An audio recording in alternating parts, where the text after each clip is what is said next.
पिछली क्लास नहीं किए थे? वीडियो से किए कवर? अपडेट है? नोट्स बनाए? क्यों? ससुराल वाले बना के देंगे? नोट्स क्यों नहीं बनाते? पीछे जनता जनार्दन केजरीवाल साहब नोट्स बना? तुम्हारा शुभम नोट्स बन गया? पीछे जी आप लोगों का लालसन क्यों? साहिल बना रहे हैं? चावल दाल है क्या रे? चढ़ा हुआ है बेटा। ऐसे लापरवाही करोगे तो अटक जाओगे। इसमें सबसे ज्यादा दिक्कत यही होती है पीडीएफ वाले सिस्टम में। शुरुआत में आप लोग के साथ भी होती थी नहीं, 3-3 दिन। अभी तो आपका भी चल रहा है। Yes sir. कितने दिन पीछे? नोट्स को भाई अपडेट रख। इसमें सबसे ज्यादा पीडीएफ में वही समस्या होती है, लेक्चर आगे जाएगा आपका नोट्स अपडेटेड नहीं रहता। और एक अच्छी चीज ये है पीडीएफ से लिखने में कि जब भी आप नोट्स बनाते हैं ना, रिवीजन हो सकता है तब यदि आपकी नियत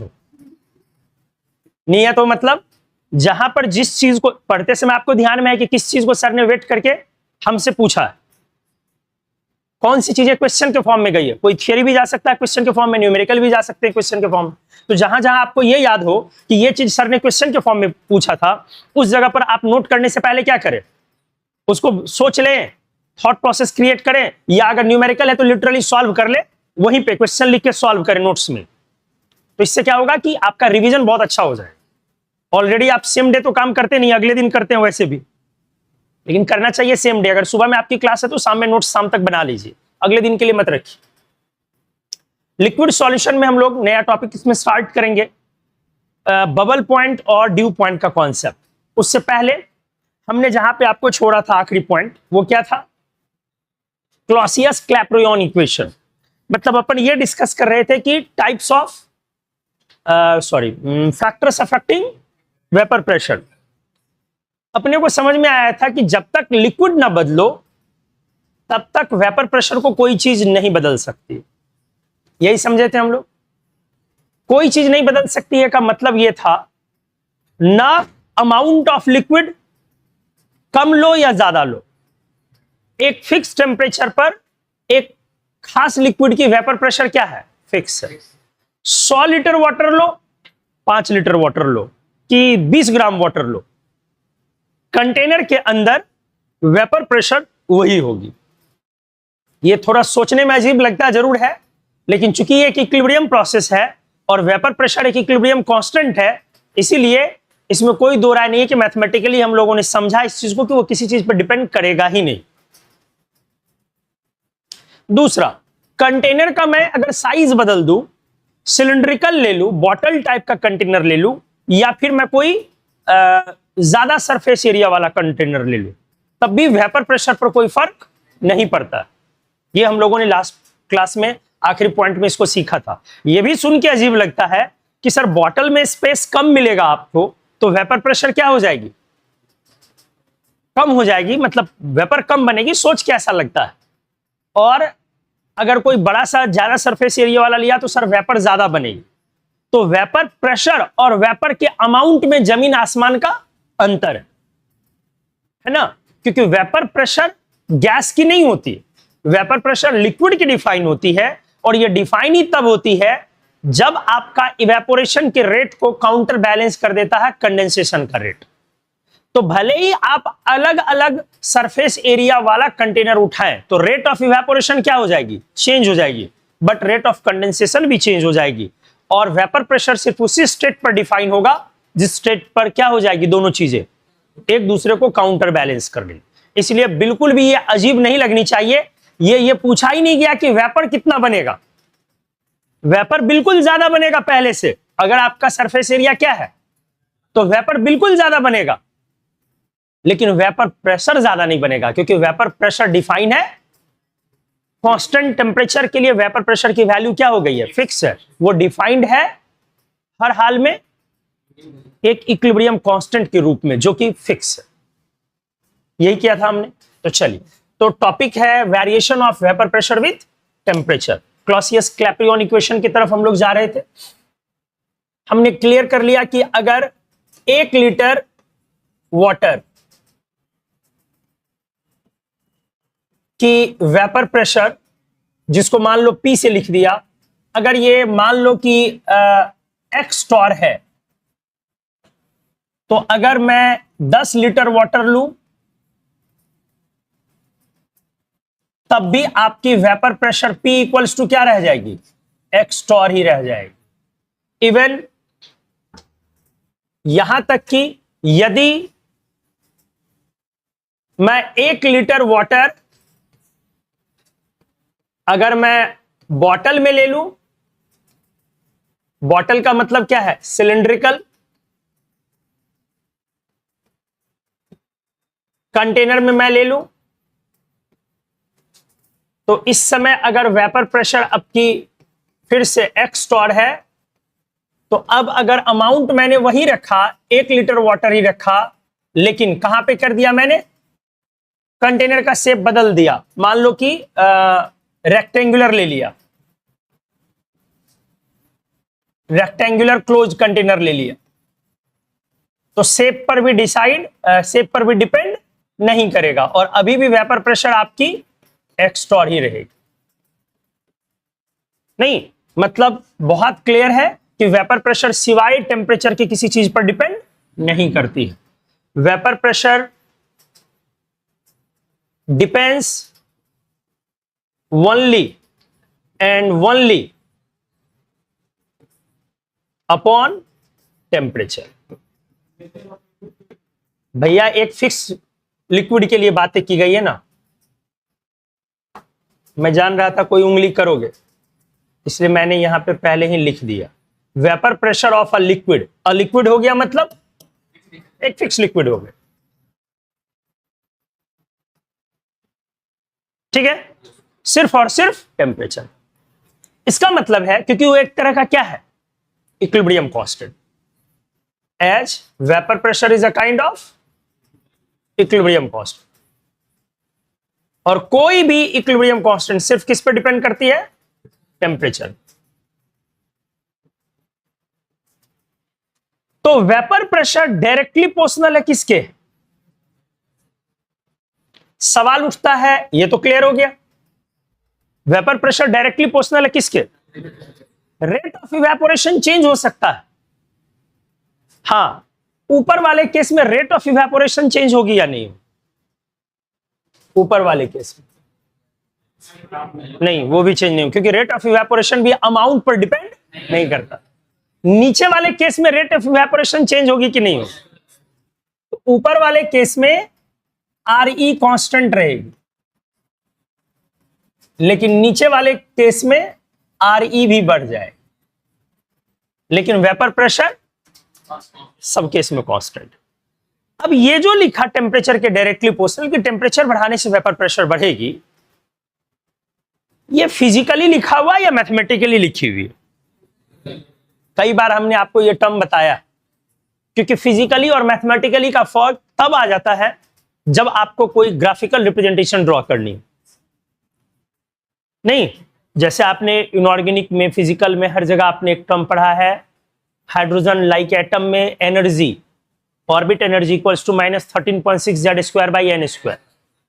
तो वहां पे आप फिजिकली बोलते हो कि एनर्जी डायरेक्टली प्रोपोर्शनल n। इसका मतलब क्या हुआ, जब ऑर्बिट नंबर बढ़ेगा तो एनर्जी बढ़ेगी। तो ये फिजिकल मीनिंग होता है उस इक्वेशन का, जबकि मैथमेटिकली क्या है, E डायरेक्टली प्रोपोर्शनल -1/n² या -Z²/n², यही है ना। तो ये चीजें फिजिकली है या मैथमेटिकली है, ये फिजिकली है, ये मैथमेटिकली नहीं है, ये फिजिकल मीनिंग है। इसका मैथमेटिकल मीनिंग मतलब मैथमेटिकली ये कुछ और होता है, जिसको हमने लास्ट क्लास में लिखा था, बिल्कुल मैथमेटिकली नहीं। तो variation of temperature with vapour pressure किससे डील होगी,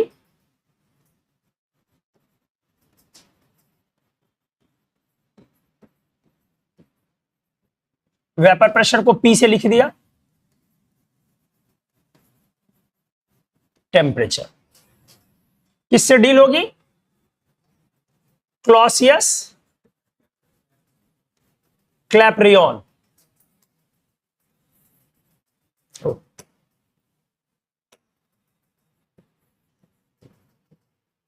यही था ना। चलो, क्या था ये इक्वेशन याद आया? D L N V P by D T equals to delta H vaporisation by R T square. किस प्रोसेस के लिए? किस प्रोसेस के लिए? कोई लिक्विड को आप इक्विलिब्रियम में रखे हुए हैं, डायनामिक इक्विलिब्रियम में, किसके साथ? वेपर के साथ।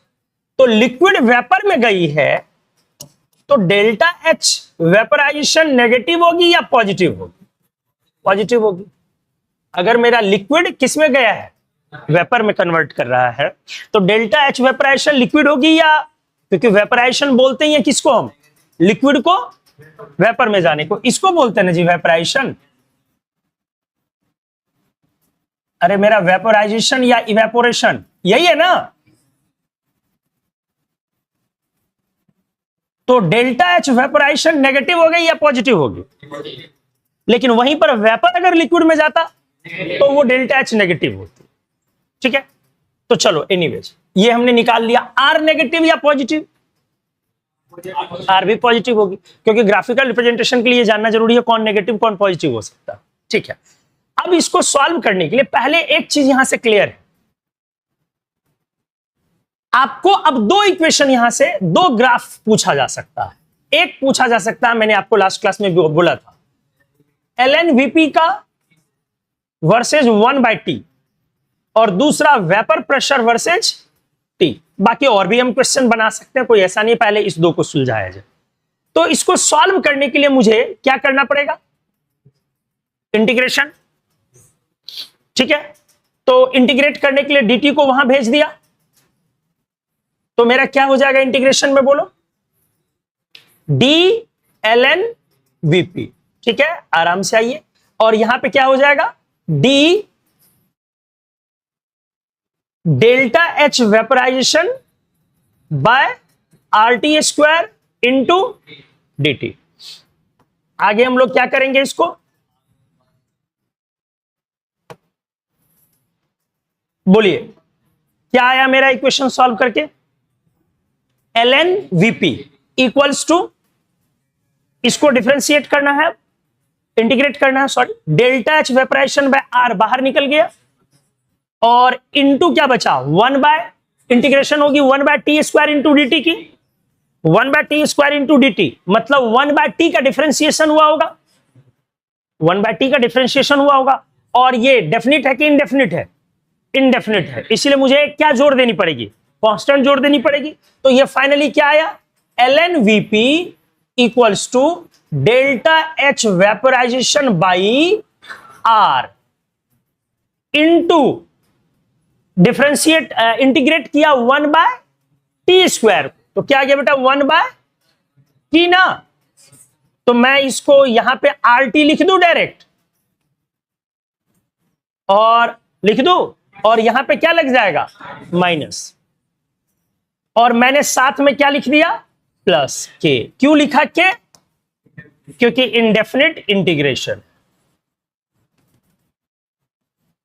इसीलिए अपने को एक कांस्टेंट ऐड करनी पड़ी। मतलब L N V P equals to delta H vaporisation by R T plus K. ठीक है, अब अगर इस ग्राफ को देख ले हम, तो यहां से मेरा इक्वेशन एल एन वीपी और 1/T की क्लियर हो रही है, एल एन वीपी और 1/T की क्लियर हो रही है। दैट इज, अगर ग्राफिकल रिप्रेजेंटेशन अगले पेज में ले लेता हूं,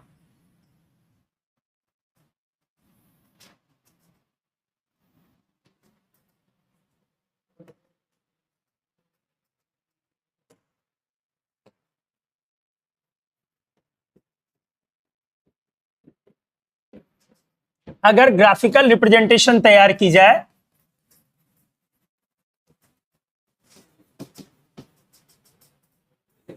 पहले एक बार इक्वेशन लिख लो, क्या आया? L N V P equals to minus delta H by R T plus K, यही है ना?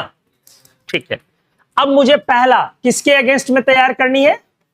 एल एन वीपी और वर्सेज 1/t। अब इसको सोचो अच्छे से, ये y पर गया, lnvp किस पे गया, y पे, और 1/t को मैंने किस पे लिया, x पे, ये चला गया मेरा y पे और ये चला आया मेरा x पे। अब सोच के देखिए ग्राफ कैसा है, y equals to minus X क्या होता है, x ना लिखोगे जी, mx ना, तो mx प्लस c की जगह कौन है k, और m की जगह कौन है minus delta h vaporisation by r। t कहां से आया भाई, t तो x में चला गया ना 1/t। ठीक है, अब ये टर्म पॉजिटिव है या नेगेटिव है, क्योंकि अभी डिस्कस किया डेल्टा एच वेपराइजेशन पॉजिटिव, क्योंकि लिक्विड जा रही है किस में, गैस में, वेपराइजेशन तभी तो बोलते हैं हम, तो लिक्विड जा रही है गैस में, तो ये पॉजिटिव आर पॉजिटिव, इसलिए ये टर्म आ गया नेगेटिव। यही तो स्लोप है, इसका मतलब स्लोप क्या है स्ट्रेट लाइन में, नेगेटिव। तो जो कर्व आ गई वो किस तरीके की आ गई, अब आप समझ गए हैं। अगर मैंने इस पे क्या रख दिया LNVP और इस पे क्या रख दिया टेम्परेचर, तो कर्व इस नेचर की आ गई, जिसका, ठीक है 1/t है, सॉरी, जिसका स्लोप क्या है, इस कर्व का स्लोप क्या है minus delta H vaporisation by R. पहला कर्व आपका क्लियर हो गया, बोलिए। ठीक है, अगला नेक्स्ट बी नंबर, वो डिफिकल्ट है, कौन सा, LNVP वर्सेस, थोड़ा डिफिकल्ट है लेकिन आइडिया तो आप लगा सकते हैं। एक्सपोनेंशियल कर्व आएगा ये तो आइडिया लगा सकते हो, क्योंकि लॉग लगी हुई है, और लॉग लगी हुई है ना, तो इसके सॉरी ln हटाना होगा वेपर पर से, तो VP में लॉग लगी हुई है, ln लगी हुई है, तो इसका कर्व कैसा जाएगा एक्सपोनेंशियल। तो ये थोड़ा सा आप बस समझ सकते हैं कि वेपर प्रेशर का अगर टेम्परेचर के साथ कर्व लिया जाए, कर्व क्या आएगा हमारा एक्सपोनेंशियल। ठीक है, चल अब हम करते क्या है, टेम्परेचर चेंज होने से इस इक्वेशन के वेरिएशन को समझते हैं और एक फाइनल इक्वेशन तैयार करते हैं। एक टेम्परेचर लिया T1, क्योंकि सिर्फ टेम्परेचर पर ही डिपेंड करती है, तो उस पर वेपर प्रेशर जो भी होगी, इक्वेशन साफ कह रहा है कि टेम्परेचर बढ़ने से, इक्वेशन को देख लो, इसी इक्वेशन को देख लो, टेम्परेचर के बढ़ने से वेपर प्रेशर कम हो रही है कि नहीं हो रही है, टेम्परेचर बढ़ते चली गई तो डिनोमिनेटर बढ़ा, तो ये वैल्यू क्या हो गई, बढ़ जाएगी, ये वैल्यू क्या हो गई, घट गई, न्यूमरेटर सॉरी फ्रैक्शन मेरा क्या होते चला गया, घटते चला गया, नेगेटिव में घटने को क्या बोलेंगे, बढ़ना, तो LNVP मतलब VP हो गई, तो VP बढ़ते चली गई, यहां से क्लियर हो गई। वाटर को समझिए प्रैक्टिकली पहले, फिर ये क्वेश्चन करते हैं। किसका वेपर प्रेशर लिखता हूं, वाटर, क्योंकि सबसे कॉमन लिक्विड है सॉल्वेंट के रूप में।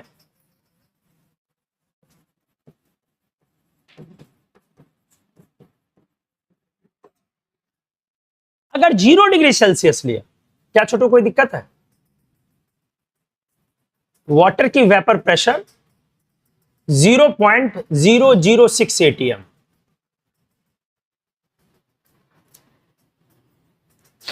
कितनी है, जब आपने 10 डिग्री सेल्सियस लिया 0.01 ATM पर आ गए, टेम्परेचर बढ़ाने से वेपर प्रेशर बढ़ रही है एक्सपोनेंशियली। अगर 20 डिग्री सेल्सियस लिया, वेपर प्रेशर 0.02 ATM,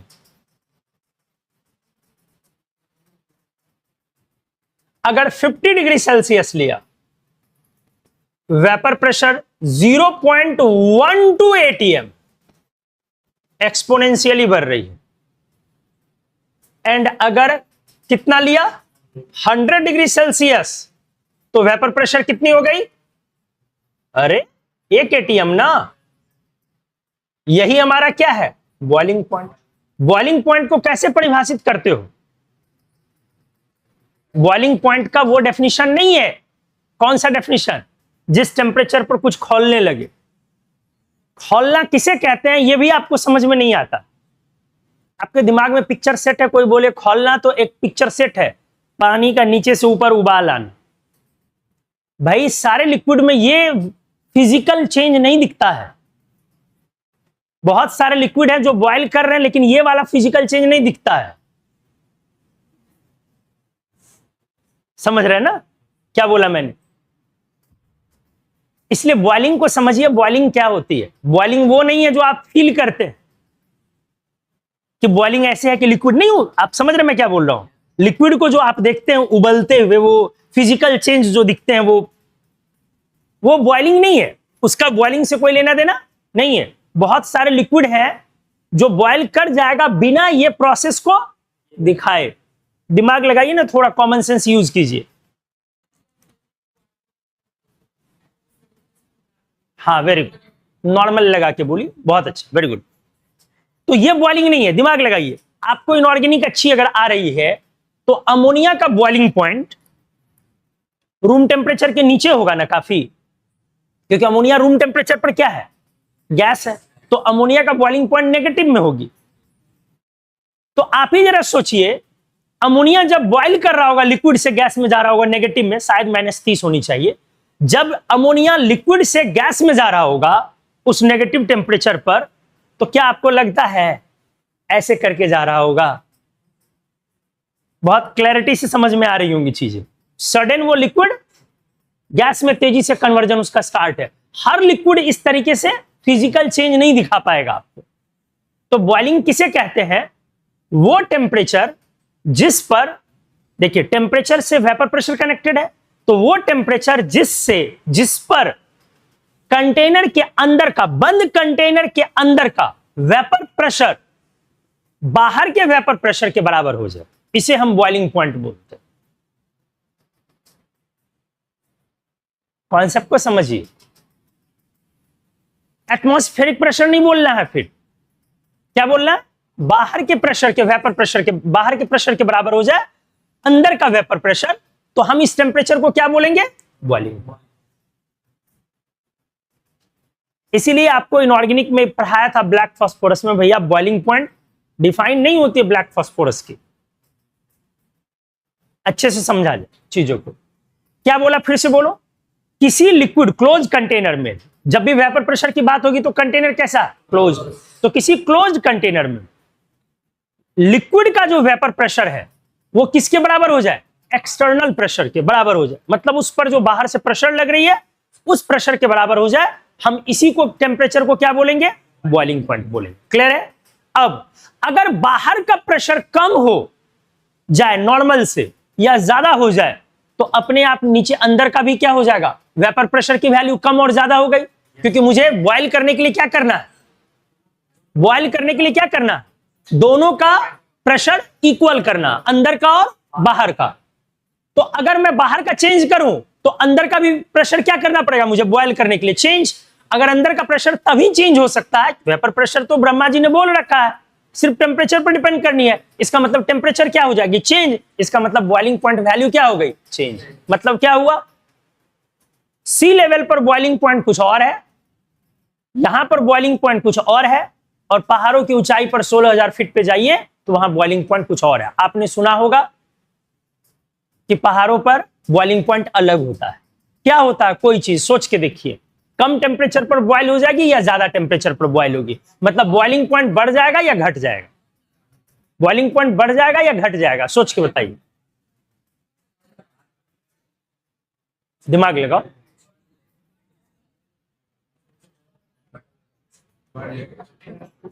बढ़ेगी या घटेगी? बढ़ेगी। कितने लोग को लग रहा है बढ़ जाएगी? हाथ उठाइए। घटेगी कितने लोगों को लग रहा है? हाथ उठाइए। कॉमन सेंस इस्तेमाल करो। जब आप सी लेवल से नॉर्मल ग्राउंड लेवल पर, सी लेवल तो और नीचे है ना, वहां से आप ग्राउंड लेवल पर आते हैं, और ग्राउंड लेवल से जब आप माउंटेन लेवल पर जाते हैं तो आपका पहला पॉइंट, प्रेशर क्या हो रहा है? ज्यादा या कम? कम। ऊंचाई पर जाने पर प्रेशर क्या होती है? कम होती है। बहुत कॉमन सेंस की बात है। आप जितना नीचे उतना लेयर आपका ज्यादा है ना जी गैस का, तो आपके ऊपर प्रेशर ज्यादा है ना कॉलम हाइट की वजह से। क्योंकि वायुमंडल, एटमॉस्फेयर अपना क्या है? एक लेयर है, सर्टेन लेयर है ना। वो लेयर आपके ऊपर ऑपरेट हो रहा। तो जितनी आप ऊंचाई पे जा रहे हो उतना प्रेशर क्या हो रहा, कम हो रहा। अगर प्रेशर घट रही है, इसका मतलब अगर आप पहाड़ पे जाकर किसी पानी को बॉईल करेंगे बहुत ऊंचाई पे जाके, तो आपको बाहर का प्रेशर के बराबर लाना है।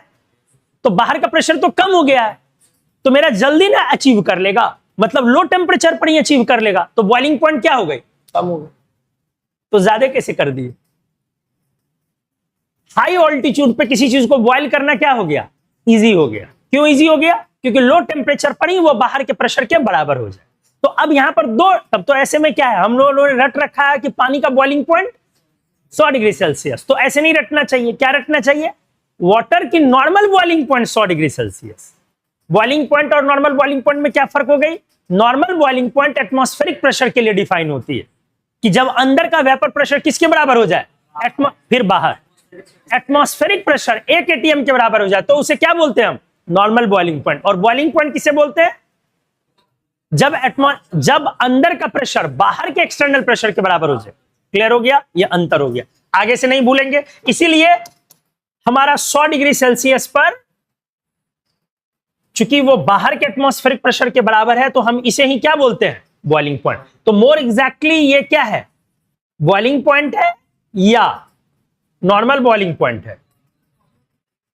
100 degree Celsius is normal boiling point. और नॉर्मल बॉइलिंग पॉइंट को शॉर्ट में मैंने क्या लिखा,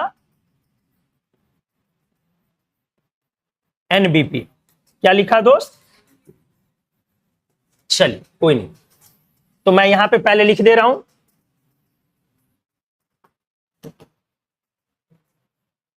boiling point, temperature at which vapour pressure of liquid becomes equal to किसके जी, एक्सटर्नल प्रेशर।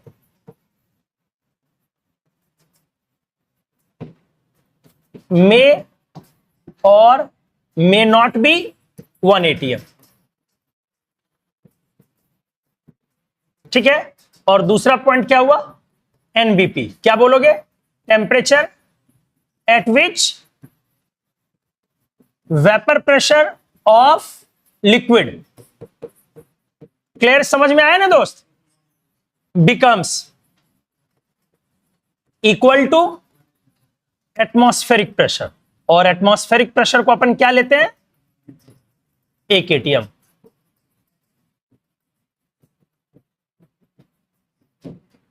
ठीक है। तो जब हम सी लेवल से, एग्जाम्पल में मैंने लिखा कि वाटर के लिए, वाटर अलग अलग ऑल्टीट्यूड पे लिया जाए, at sea level, at ground level, ये आपके शहर में, और एट माउंटेन्स। क्या अंतर आ गया यहां पे, ऑल्टीट्यूड बढ़ने की वजह से पी एक्सटर्नल घट जाएगी ना, इसीलिए हमारा क्या हो जाएगा, बॉइलिंग पॉइंट, बीपी टेम्परेचर कम हो जाएगी ना, तो बॉयल होना क्या हो गया, इजी हो गया। ठीक है, तो आगे से ये गड़बड़ नहीं करेंगे। इसीलिए 100 पे हमने इस्तेमाल किया कितना एटीएम, 1 एटीएम। लेकिन अगर मैं चुपके से क्वेश्चन में डाल दूं कि एक एक्सपेरिमेंट किया जा रहा है शिमला में, क्वेश्चन में लिख दूं एक एक्सपेरिमेंट किया जा रहा है शिमला में, जिसमें इतना ग्राम लिक्विड को ये किया, बॉयल किया, ऐसे किया, वेपर प्रेशर इतना क्रिएट हुआ, और कुछ टेम्परेचर से इंफॉर्मेशन मांगू, तो उस पूरे क्वेश्चन का सार क्या होगा, पहला क्या कंक्लूजन निकालेंगे कि भैया मेरा जो होगा यहाँ पर बॉइलिंग पॉइंट पानी की वैल्यू 100 डिग्री नहीं लेनी है, वो वाला ऑप्शन चूज करना है। अगर बॉइलिंग पॉइंट ऑफ वाटर पूछ दे, जो 100 से वैल्यू क्या है, कम हो जाएगी। क्यों? क्योंकि शिमला मैंने बोल दिया है, हनीमून मनाने नहीं जाना है, पानी खौलाने जाना है। हाई अल्टीट्यूड पर क्या हो जाएगी, वहां पर प्रेशर हमारा कम हो जाएगा, तो कम ही टेम्परेचर पर लिक्विड बॉइल कर जाएगी। आ गया समझ में? ठीक है। तो क्वेश्चन में कई बार ये छोटी छोटी चीजों को उलझा देती है। मुझे आज भी याद है, बहुत पहले की बात है, 80s में एक एग्जाम हुआ था आईआईटी का, उसमें फिल इन द ब्लैंक्स में डालना था, नहीं फिल इन द ब्लैंक्स नहीं था, शायद ऑप्शन ही था, हाँ फिल इन द ब्लैंक्स था, sorry. Steel is an, steel is an, an लिखा हुआ था और फिल इन द ब्लैंक्स था। ऑप्शन उसमें अच्छे ऑप्शंस अवेलेबल थे, ठीक है, ये ऑप्शन भी अवेलेबल था, मिक्सचर ऑफ कुछ इस तरीके से आयरन, क्रोमियम, कार्बन, ये सब, लेकिन एक ऑप्शन था इंटरस्टिशियल सब्सटेंस। तो अगर ये ऑप्शन भी अवेलेबल है कि स्टील क्या है, एक मिक्सचर है, किस चीज का, आयरन का, आयरन है, क्रोमियम है, कार्बन है, और भी मेटल हो सकते हैं, डिपेंड करता है किस तरह का स्टील बना रहे, तो वो एक सटीक ऑप्शन है, कोई दो राय नहीं, स्टील तो एक मिक्सचर है, अलवाई है ना भाई, अलवाई क्या है, मिक्सचर है, सही है, लेकिन वो आंसर नहीं हो सकती। क्यों नहीं हो सकती है? क्वेश्चन में चुपके से एन लिखा हुआ है, तो इंटरस्टिशियल सब्सटेंस सटीक होगा। फिर तो ऐसे कभी डाल देगा ना, तो फिर उस समय में ओ रे शिट अंग्रेजी ले लिया मेरा, ऐसा नहीं होता है, थोड़ा ध्यान आपको रखना पड़ेगा। लिक्विड बदलने से फिर कहानी क्या हो सकती है, बदल सकती है, लिक्विड बदलने से तो कहानी पूरी बदल जाएगी, ठीक है। हाइड्रोजन पेरोक्साइड एक लिक्विड है, ऐसे ही नोट में मैं बता दे रहा हूं। वाटर वर्सेज पिछली क्लास किया भी था, थोड़ा सा ऐसे लिख दे रहा हूं, पेरोक्साइड H2O2, ठीक है। किसका वेपर प्रेशर ज्यादा या कम, बताइए ना, पढ़ाया तो है। एट सेम टेम्परेचर किसका वेपर प्रेशर ज्यादा, H2O की ना। ये इनऑर्गेनिक और फिजिकल दोनों पॉइंट ऑफ व्यू से इस्तेमाल होता है, प्रैक्टिकल लाइफ में भी हम हाइड्रोजन पेरोक्साइड को खूब इस्तेमाल करते हैं, इसलिए मैं आपको ये बता रहा हूं। H2O की ज्यादा, क्योंकि H2O2 में एक्सटेंट ऑफ हाइड्रोजन बॉन्ड काफी ज्यादा है और उसकी नॉर्मल बॉइलिंग पॉइंट भी ज्यादा है। तो आप जो भी बॉइलिंग पॉइंट समझते हैं वो बॉइलिंग पॉइंट है कि normal boiling point, normal boiling point. तो बॉइलिंग पॉइंट जो सामान्य तौर पे हम लोग बोलते हैं डेली लाइफ में, वो नॉर्मल बॉइलिंग पॉइंट है, बॉइलिंग पॉइंट तो है ही।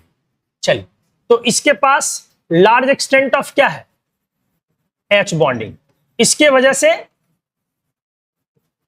इंटरमॉलिक्यूलर फोर्स एक्सटेंट ज्यादा है और इसकी वजह से इसका वेपर प्रेशर कम है और H2O का ज्यादा है।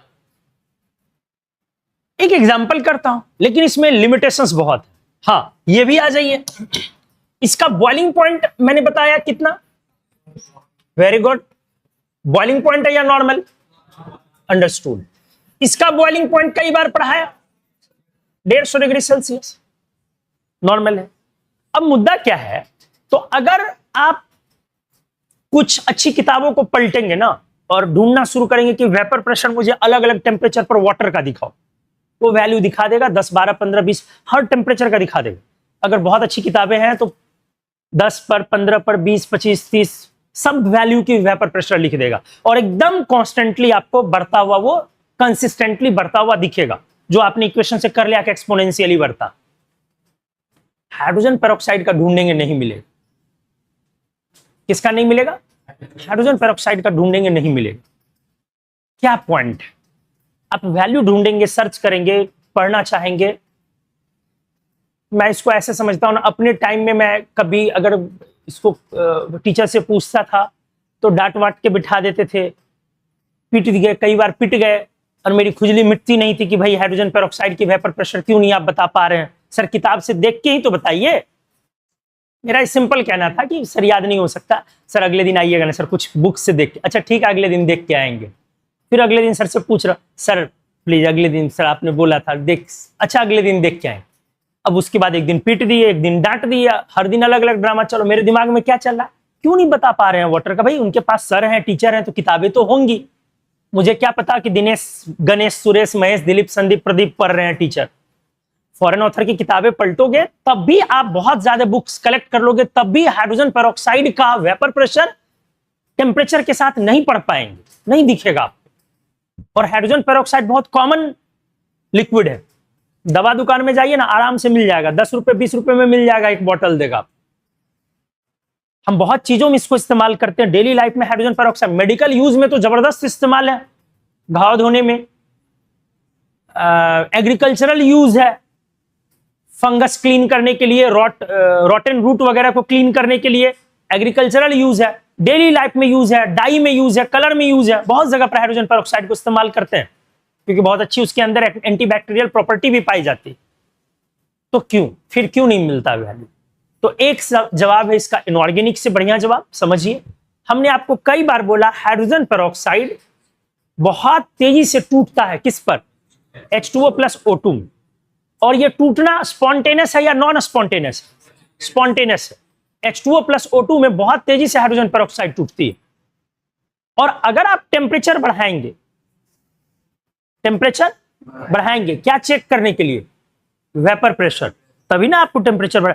तो आपको लगता है कि टेम्परेचर बढ़ाएंगे तो वो बर्दाश्त कर पाएगा? तब तो उसके डिकम्पोजिशन रेट क्या हो जाएगा? वो वायलेंट हो जाएगा। इसलिए प्योर हाइड्रोजन पेरोक्साइड रखना आपके लिए खतरनाक हो सकता है। ठंडी महीना है तो थोड़ा देर आप बॉटल खोल भी लेंगे, गर्मी महीना तो आपके लिए खतरनाक हो सकता है। क्या हो सकता है? सडन जब वो टूटना स्टार्ट करेगा तो वो हाइड्रोजन पेरोक्साइड आपको तेजी से स्प्लैश दे सकता है। स्प्लैश देना समझते हैं? स्प्लैश जैसे लगेगा कि पानी में कुछ फेंक दिया अचानक आपने कुछ भारी सा। तो इस तरह एक्सप्लोजन नहीं बोलते हम लोग क्योंकि कोई आग नहीं लगेगी, लेकिन स्प्लैश दे सकता। और ज्यादा अमाउंट में ऑक्सीजन बनने से अगर वहां कोई स्पार्क या कुछ है तो हो सकता है कि वहां क्या क्रिएट हो सके? फायर क्रिएट हो। अगर हाइड्रोजन पेरोक्साइड कैसी है? प्योर। इसीलिए आपको हाइड्रोजन पेरोक्साइड प्योर मिलती ही नहीं है। अब बाजार में ढूंढ के देख लीजिए, नहीं मिलेगा।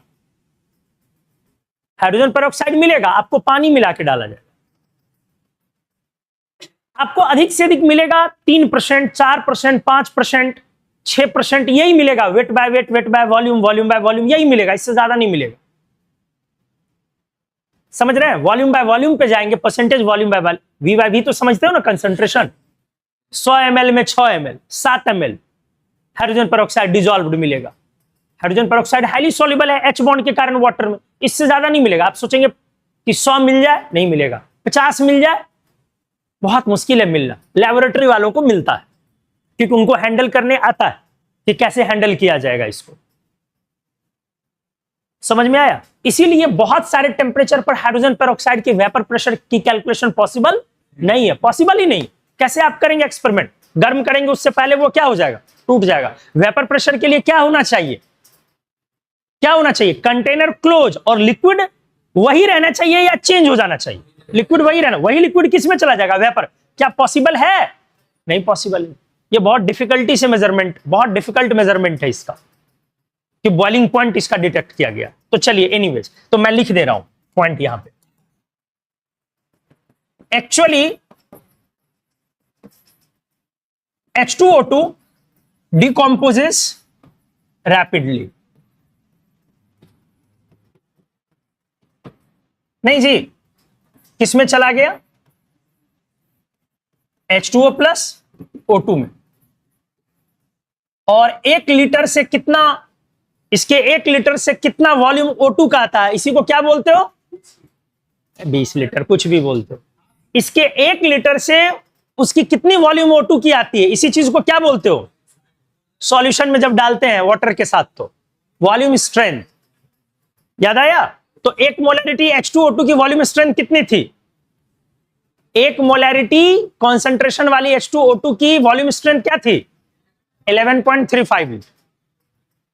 बोला था, ये वैल्यू याद रखिए। एनीवेज, तो एक्चुअली H2O2 डिकम्पोजेज रैपिडली। और O2 ये क्या है? लिक्विड। इसको नीचे ही लिख दे रहा हूं। H2O2 क्या है? लिक्विड ना। अब ये गया H2O लिक्विड में, लेकिन प्रॉब्लम किससे है? O2 से, क्योंकि ये गैसियस चीज है। अगर मैंने टेम्परेचर बढ़ाया, increasing temperature increases its decomposition largely.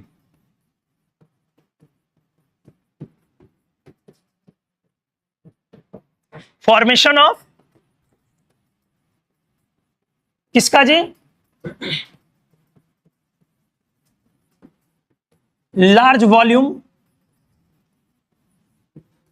Of O2 could be dangerous। इसीलिए vapour pressure of H2O2 can not be determined precisely at all temperature up to कितना जी, किसके, इट्स बॉइलिंग पॉइंट। सारे टेम्परेचर पर पॉसिबल नहीं है कि मैं क्या कर दूं, इसका वेपर प्रेशर निकाल दूं या लिख दूं। जनरलाइजेशन में पूछा गया तो डेफिनेटली आप क्या बोलेंगे, किसका ज्यादा है, किसका ज्यादा, H2O का ज्यादा, H2O2 की कम है। लेकिन ये पॉसिबल नहीं है कि 100 पे पूछ दे, 50 पे पूछ दे, कुछ भी बोल दे अलवल, ये पॉसिबल नहीं है। जो पॉसिबिलिटी है मैं वो लिख दे रहा हूं। एक एग्जांपल मैं लिख दे रहा हूं। 30 डिग्री सेल्सियस कितने पे, 30 पे H2O की वेपर प्रेशर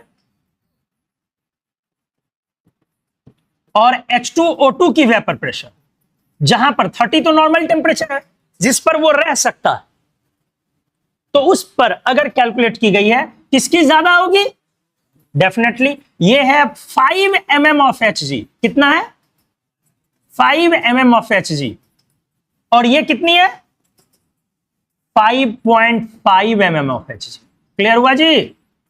अब अगर ATM में बदलनी है तो कितने से डिवाइड कर लो, 760 से। अगर ATM में इसी को बदलनी है तो 760 से डिवाइड कर लो, तो 0.0 कुछ ऐसा करके जाएगा, जो भी है। ये मुद्दा नहीं है। वाटर का तो अभी लिखा ना, 20 पे 0.02 ATM, और 760 से मल्टीप्लाई कर दो तो किसमें कन्वर्ट हो जाएगा, mm ऑफ Hg में। तो ये मुद्दा नहीं है कि वैल्यू हर टेम्परेचर पर मैं निकालूं। इंपॉर्टेंट है जिस टेम्परेचर पर निकल रहा है उस पर किसकी ज्यादा है, वाटर की ज्यादा। क्लियर हो गया अच्छे से, कोई दिक्कत नहीं किसी को, ठीक। तो चलो अब यहां से बाहर निकलते हैं। इसीलिए हाइड्रोजन पेरोक्साइड को रखा जाता है किसमें,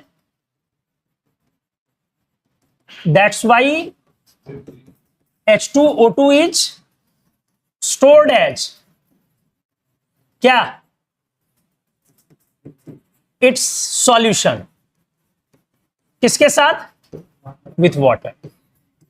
और फिर हम लोग क्या निकालते हैं इसका, हम लोग H2O2 O2 solution, H2O solution, फिर हम लोग इसकी क्या डिफाइन हो जाती है, वॉल्यूम स्ट्रेंथ, जो आपने ऑलरेडी पढ़ रखा है, इसको बताने की जरूरत नहीं है।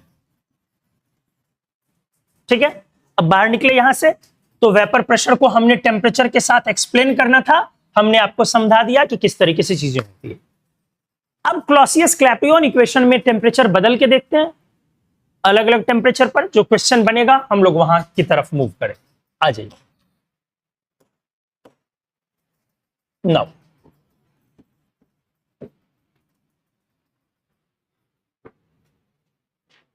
एक्सपेंशन ऑफ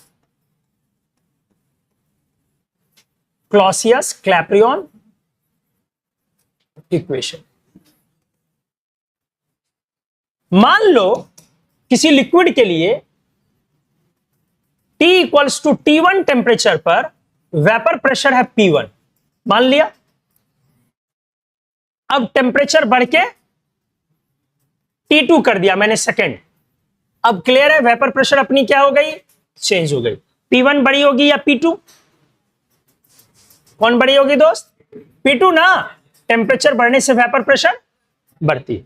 तो अब दोनों के लिए एक इक्वेशन लिखी जा सकती है, बोलो। चलो लिख दिया, बोलो इसके लिए इक्वेशन और इसके लिए इक्वेशन। क्या लिखोगे, ln P1 equals to delta H vaporisation minus लगेगा ना बाय RT1 प्लस, क्लियर हो गया पहली इक्वेशन। इस पे क्या हो जाएगी दोस्त, ln P2 equals to delta H vaporisation by RT2। Water की डेल्टा H वेपराइजेशन की वैल्यू कितनी है दोस्त, 540 कैलोरी पर ग्राम। यही था ना, 1 ग्राम लिक्विड को वेपर में कन्वर्ट करने में लगने वाली हीट एनर्जी। लेकिन वो वाली जो वेपर जो हमने बोला, वेपर तो सारे टेम्परेचर पे बनता है, तो किस टेम्परेचर की बात हो रही है, बॉइलिंग पॉइंट। अरे डेल्टा एच वेपराइजेशन, हे प्रभु, वेपर तो सारे टेम्परेचर पर बन रहा है छोटू।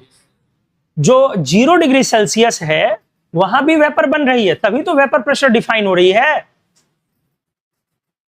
0 डिग्री सेल्सियस पर भी ना वेपर बन रही है। तो जब आपने डेल्टा एच वेपराइजेशन को बोला, it is heat energy required to convert 1 gram liquid to vapour, तो किस टेम्परेचर पर बात होती है? वो बॉइलिंग पॉइंट पर बात होती है। जब भी डेल्टा एच वेपराइजेशन किसी के लिखते हो वैल्यू, वो किस टेम्परेचर के लिए वैल्यू होती है? बॉइलिंग पॉइंट के लिए होती है। तो 1 ग्राम लिक्विड को वेपर में बदलने में लगने वाली heat energy is called heat of vaporisation. यहां जो वेपर टर्म आपने बोला है, वो वेपर कितने डिग्री पर बनाया है? बॉइलिंग पॉइंट पे बनाया है। तो वाटर के लिए वैल्यू कितनी है? 540 कैलोरी पर ग्राम। आगे क्वेश्चन में यूज होगा, सीख ले अच्छे से। चल, तो यहां पे दोस्त क्या लिखूं? के और इक्वेशन आ गई 2। अब मुझे रिलेशन बनानी। रिलेशन बनाने के लिए इक्वेशन 1 में से सेकंड को घटा दे रहा हूं, ठीक है? या सेकंड में से भी फर्स्ट को घटा सकते हैं, सेकंड में से फर्स्ट को घटा देते हैं। इक्वेशन 2 - 1 कर दिया। बोलो क्या आ गया? ln P2 minus P1 equals to के कैंसल हो गई, ये माइनस में और वो किस में चली गई? प्लस में। तो प्लस में जाने के बाद क्या दोस्त कॉमन आ जाएगा? Delta H vaporisation by R ना, इनटू वो प्लस में चली गई तो 1/T1 और माइनस 1/T2। क्लियर हो गया अच्छे से? अब इसको क्या लिख सकते हो? ln P2/P1 लिख सकते हो, equals to delta H vaporisation by R into 1/T1 minus 1/T2। बोलो किसी को कोई कंफ्यूजन? चलो, अब इसको मैं लॉग के फॉर्म में कन्वर्ट कर सकता हूं। तो क्या हो गया ये? log P2/P1 equals to delta H vaporisation by 2.303 R into 1/T1 minus 1/T2। ये इक्वेशन काम का हो गया। अब ये हर जगह हमेशा इस्तेमाल होगा। एक्चुअली ये एक इक्विलिब्रियम रिलेटेड इक्वेशन है। क्या रिलेटेड है? ये जो इक्वेशन है, ये एक इक्विलिब्रियम रिलेटेड इक्वेशन है। ये हर जगह यूज होता है। कैन बी एम्प्लॉयड फॉर, बोलो जी, all types of equilibrium constant. मेरी बात को समझिए, मैंने क्या बोला? जितने भी तरीके के इक्विलिब्रियम कांस्टेंट हैं, सब पर यही इक्वेशन लागू होगा। तो इक्विलिब्रियम आपने केपी केसी में ये इक्वेशन पढ़ा होगा। ये इक्वेशन फिजिकल में, केमिकल इक्विलिब्रियम में जब आप केपी और केसी को यूज कर रहे होंगे तो सेम इक्वेशन आई होगी। वहां पे क्या था? ये K2/K1 था। तो आयोनिक इक्विलिब्रियम में जाएंगे तो KsP2/KsP1, Ka2/Ka1, Kb2/Kb1, Kw2/Kw1। ये इक्विलिब्रियम रिलेटेड इक्वेशन हो गया, क्लॉसियस क्लैपेरियन का इक्वेशन। जो भी इक्विलिब्रियम कांस्टेंट यहां पर यूज करेंगे आप, P2/P1 की जगह वो कांस्टेंट 2/वो कांस्टेंट 1 यूज करेंगे। तो ये आपको सारे इक्विलिब्रियम रिलेटेड इक्वेशन टर्म्स के लिए इस्तेमाल हो सकता है। केसी के लिए, केपी के लिए, केएसपी के लिए, समझ रहे हो ना, के के लिए, वगैरह वगैरह। क्योंकि P2 P1 भी क्या है? प्रेशर नहीं है, क्या है? Vapour pressure. और वेपर प्रेशर भी एक क्या है? इक्विलिब्रियम कांस्टेंट है। क्लियर है अच्छे से? तो क्या आया final equation? log P2/P1 equals to delta H vaporisation by 2.303 R into 1/T1 minus 1/T2। किसी को कोई दिक्कत? अच्छे से समझ गए इसको? ठीक है, हम लोग इस पर अब क्वेश्चन कर सकते हैं। मतलब आपको क्वेश्चन में किस तरीके से आएगा? एक टेम्परेचर पर वेपर प्रेशर दे देगा, दूसरे टेम्परेचर पर वेपर प्रेशर पूछेगा, लॉग की वैल्यू लगा दी जाएगी, आपको वहां से निकालना। क्लैरिटी है? क्वेश्चन कैसा आएगा इससे? या ग्राफिकल रिप्रेजेंटेशन पूछेगा आपको, वो आपने पहले ही कर लिया। चलो क्वेश्चन बनाए हम लोग। एक क्वेश्चन आपके सामने अब ये वाला, Calculate the amount of water required to saturate a vessel of volume 82 liter at 300 Kelvin. Vapor pressure of water at 300 Kelvin is 38 torr. अच्छे से सोचिए, पहला ही क्वेश्चन थोड़ा बाउंसर लगाया है, तो पहले सोच लीजिए, आराम सोचिए और पेन लगाइए।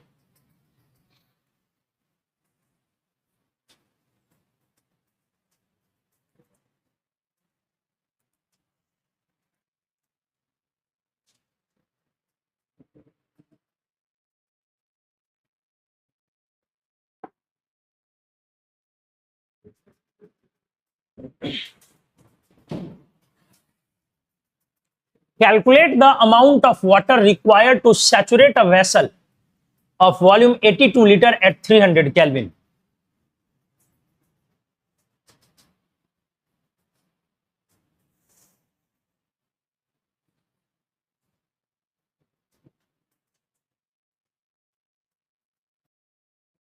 क्या कुछ दिमाग काम कर रहा?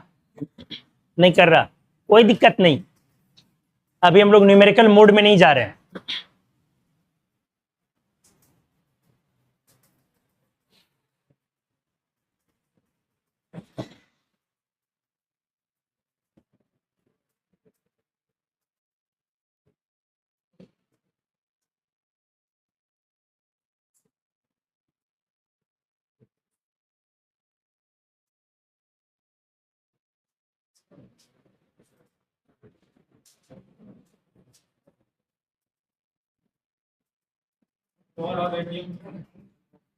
और को एटीएम में कन्वर्ट, दिक्कत क्या?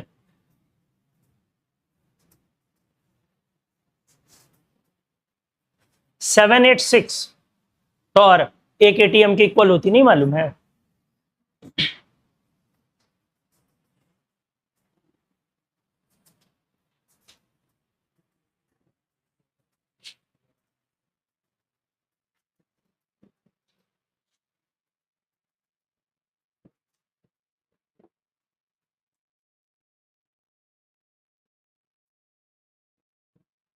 कोई दिक्कत नहीं, नहीं बनेगा तो मैं बताऊंगा, लेकिन पहले एक बार देख लीजिए क्वेश्चन क्या कह रहा है, इसका मतलब क्या है।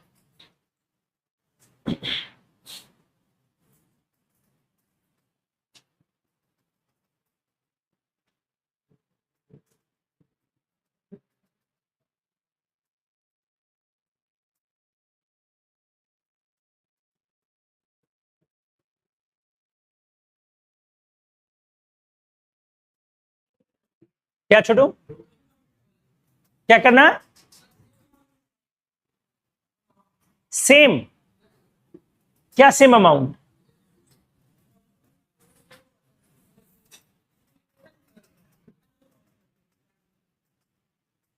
अब ये आप डिसाइड करेंगे ना। चलिए बनाता हूं, कोई दिक्कत नहीं, इस क्वेश्चन को उम्मीद भी नहीं थी कि आप बनाएंगे, ठीक है। सीखने के लिए अभी क्वेश्चन पे गए कहां? एक्चुअली हम थोड़ा क्लियर करना चाह रहे हैं आपको, लिक्विड वेपर, बार बार मैं इस एरिया में जा रहा हूं। क्वेश्चन है calculate the amount of water required to saturate a vessel of volume 82 litre at 300 kelvin. एक कंटेनर है, वॉल्यूम कितनी उसकी? 82 लीटर, एक बड़ा सा कंटेनर हुआ, उसमें कितना पानी लगा जाए, डाला जाए कि कंटेनर सैचुरेट कर जाए 300 केल्विन पे? तो एक आंसर तो यही है कि सर 82 लीटर पानी डाल दी जाए, कंटेनर भर जाएगा। अरे सैचुरेट करने का मतलब क्या है? उसकी क्षमता पैक हो जानी। लेकिन क्या मैं आपसे ये पूछ रहा हूं कि कितना पानी डालो कि कंटेनर भर जाएगा? वो तो पूछा नहीं जा रहा है, क्वेश्चन में वेपर प्रेशर डाला गया, ठीक है। इसका मतलब लिक्विड मेरा क्या बनेगा? वेपर बनेगा। लिक्विड क्या बनेगा? तो कंटेनर में कितना पानी रखा जाए कि वेपर बने 300 केल्विन पे और सैचुरेट हो जाए। क्या लिखा है? Required to saturate a vessel, उस कंटेनर को क्या हो जाना? सैचुरेट। सैचुरेट का मतलब क्या हुआ? प्रेशर की मैक्सिमम क्षमता पहुंच जाए। सैचुरेट का यही मतलब हुआ। सैचुरेशन का मतलब क्या हुआ? प्रेशर की मैक्सिमम क्षमता पहुंच जाए। कितने पे? 300 केल्विन पे। 82 लीटर के कंटेनर में कितना पानी डाला जाए कि प्रेशर की मैक्सिमम क्षमता को वो अचीव कर ले, और साथ में वेपर प्रेशर 300 केल्विन पे डाल दिया। अब अच्छे से सोचिए, जो लिक्विड आप डालेंगे, थोड़ा सा डालेंगे, ज्यादा डालेंगे, देखो आपको लग रहा होगा कि अब आप वेपर प्रेशर समझ गए। वेपर प्रेशर अभी भी आप नहीं समझे, मैं आपको खुल के समझाऊंगा, धीरे धीरे अभी क्लैरिटी बढ़ेगी। इसलिए बार बार मैं आपसे एक चीज बोलता हूं, दिमाग में समझ में नहीं भी आए तो एक चीज सेट कर डालो, प्रेशर और वेपर प्रेशर अलग अलग है। ये बार बार मैं बोलता हूं, वेपर प्रेशर एक क्या है? प्रॉपर्टी, कांस्टेंट प्रॉपर्टी है, वो बदलने वाली प्रॉपर्टी। एक फिक्स टेम्परेचर पर वो फिक्स रहेगी, चाहे वॉल्यूम बदल भी जाए, लेकिन क्या प्रेशर फिक्स रहेगी? कितना सिंपल सा कॉन्सेप्ट है। कंटेनर का वॉल्यूम बदलोगे तो प्रेशर वही रहेगा कि प्रेशर चेंज हो जाएगा? तो प्रेशर चेंज हो जाएगा, लेकिन वेपर प्रेशर वही रहेगी, क्योंकि वेपर प्रेशर एक कांस्टेंट प्रॉपर्टी है, उसे किसी चीज से मतलब ही नहीं है, उसे मतलब एक ही बात से है, RE RC के इक्वल हो जाएगा। तो अगर आप जैसे ही बड़ा कंटेनर ले लेंगे तो RE बढ़ेगा, RC बढ़ेगी, इक्वल हो जाएगी, वेपर प्रेशर वापस वहीं ड्रॉप हो जाएगी। प्रेशर बढ़ भी जाएगी तो वेपर प्रेशर क्या हो जाएगी? वापस ड्रॉप हो जाएगी। प्रेशर घट भी जाएगी तो वेपर प्रेशर क्या होगी? वापस बढ़ के उसको वो मैनेज कर लेगी। आया समझ में? तो वेपर प्रेशर एक कांस्टेंट प्रॉपर्टी है, वो चेंज नहीं होना। इसको ऐसे समझो ना, पानी को गर्म कर रहे हैं, भाप बन रहा है, स्टीम आ रही है, बॉइलिंग पॉइंट चेंज हो गया, ठंडा कर दिए, फ्रिज में डाल दिए, बॉइलिंग पॉइंट चेंज हो गया। क्या मतलब, समझ में आया? बॉइलिंग पॉइंट एक क्या है? कांस्टेंट प्रॉपर्टी है, उसे इन सब से मतलब ही नहीं है कि तुम क्या करो। चीनी मिला दिए, पानी का बॉइलिंग पॉइंट चेंज हो गया? नहीं, सॉल्यूशन का चेंज हुआ होगा, पानी का चेंज नहीं। क्यों? बॉइलिंग पॉइंट सर एक स्पेसिफिक कंडीशन पर डिफाइंड है। तो बार बार सोचो ना, वेपर प्रेशर में से प्रेशर वर्ड को हटा लो तुम, इसीलिए कंफ्यूजन आ रहा है। वेपर प्रेशर एक डेफिनेट कंडीशन पर डिफाइंड है, उस कंडीशन को अचीव करना है तो वेपर प्रेशर डिफाइन होगी। क्लियर है? तो बार बार प्रेशर से आप रिलेट कर लेते हैं, इसीलिए आपको अभी बहुत सा बबल पॉइंट, ड्यू पॉइंट का कॉन्सेप्ट इसीलिए पढ़ाऊंगा ताकि और क्लैरिटी आए, और उसके बाद पक्का आ जाएगा गारंटी। तो एक कंटेनर है कितने लीटर की? 82 लीटर की। 82 लीटर के कंटेनर में क्या डालना है? वाटर। वाटर डालना है तो वाटर डालने के साथ क्या स्टार्ट हो जाएगी? इवेपोरेशन। थोड़ी देर के बाद RE RC क्या हो जाएगी? इक्वल हो जाएगी। एक क्या डिफाइन हो जाएगी? Vapour pressure. अब उस टेम्परेचर पर वेपर प्रेशर कितनी है? 38 टॉर। तो अगर आपने छोड़ दिया तो अपने आप क्या वो उस प्रेशर को अटेन कर लेगा कि नहीं? अगर सेटअप 300 केल्विन पे डाली गई है तो कर लेगा। इस बॉटल को भी अगर आप 82 लीटर छोड़ दो ना, 82 लीटर छोड़ दो ना, यही बॉटल है, इस बॉटल को भी आप अगर छोड़ देंगे 30 पे तो इसके ऊपर जो वेपर प्रेशर बनेगी 30 पे रख के छोड़ दिया, बंद कर दिया, ना छेदीलाल है और ना चुलबुल पांडे, दोनों में से कोई नहीं। तो अगर 30 पे रख के हमने छोड़ दिया तो इसके अंदर का प्रेशर क्या हो जाएगा? क्या हो जाएगा?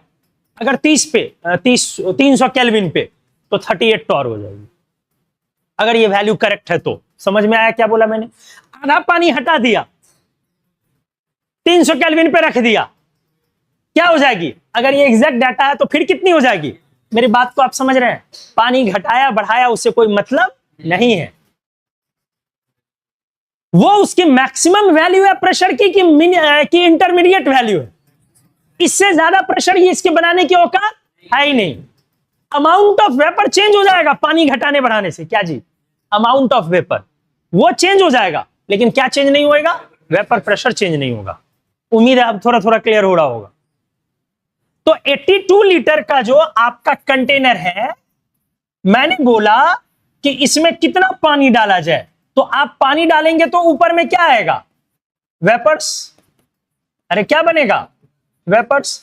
अब इसकी पी मैक्स कितनी है?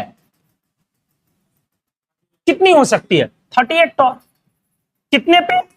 300 केल्विन पे 38 टॉर। ये तो मैक्स है ना जी, इससे तो ऊपर जा ही नहीं सकती है।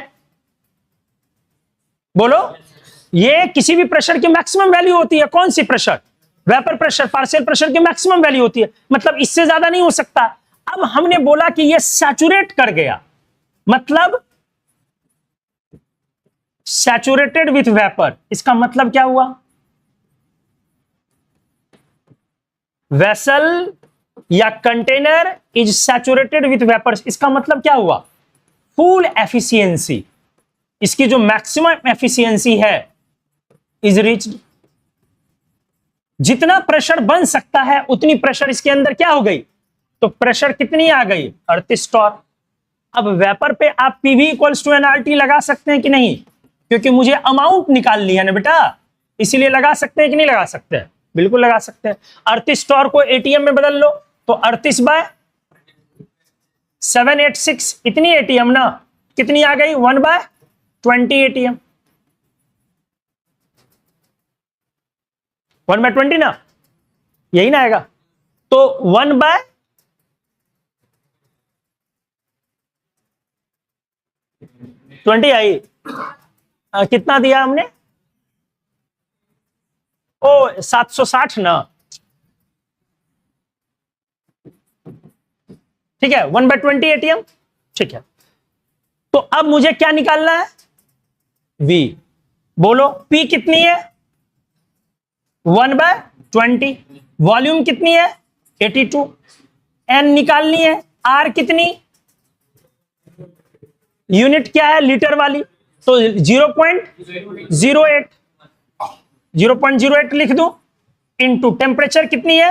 300। यूनिट यूनिफॉर्म है। अब इससे मेरा क्या निकल जाएगा? मोल्स। किसका मोल निकलेगा? वाटर का। जो वाटर यहां वेपर बना के इस कंटेनर को क्या किए हुए? सैचुरेट किए हुए, उसकी मैक्सिमम एफिशिएंसी को पहुंचा चुका। और आप पीवी इक्वल्स टू एनआरटी किस पे लगाते हैं? गैस पे, वेपर पे, लिक्विड पे नहीं लगती है वो। तो कितना आ गया मेरा मोल्स ऑफ H2O, जो इसको सैचुरेट कर देगा? आराम से निकालिए, हड़बड़ाइए नहीं।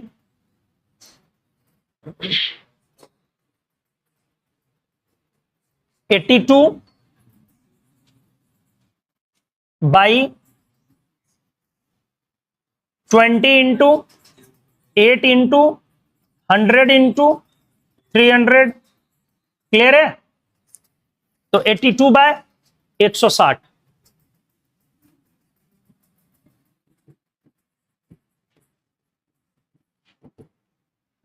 1/2 से कम आएगा। एग्जैक्ट कितना आ रहा है देख लो। 3। अच्छा 3 भी है नीचे, नीचे 160 गुना 3 भी है ना।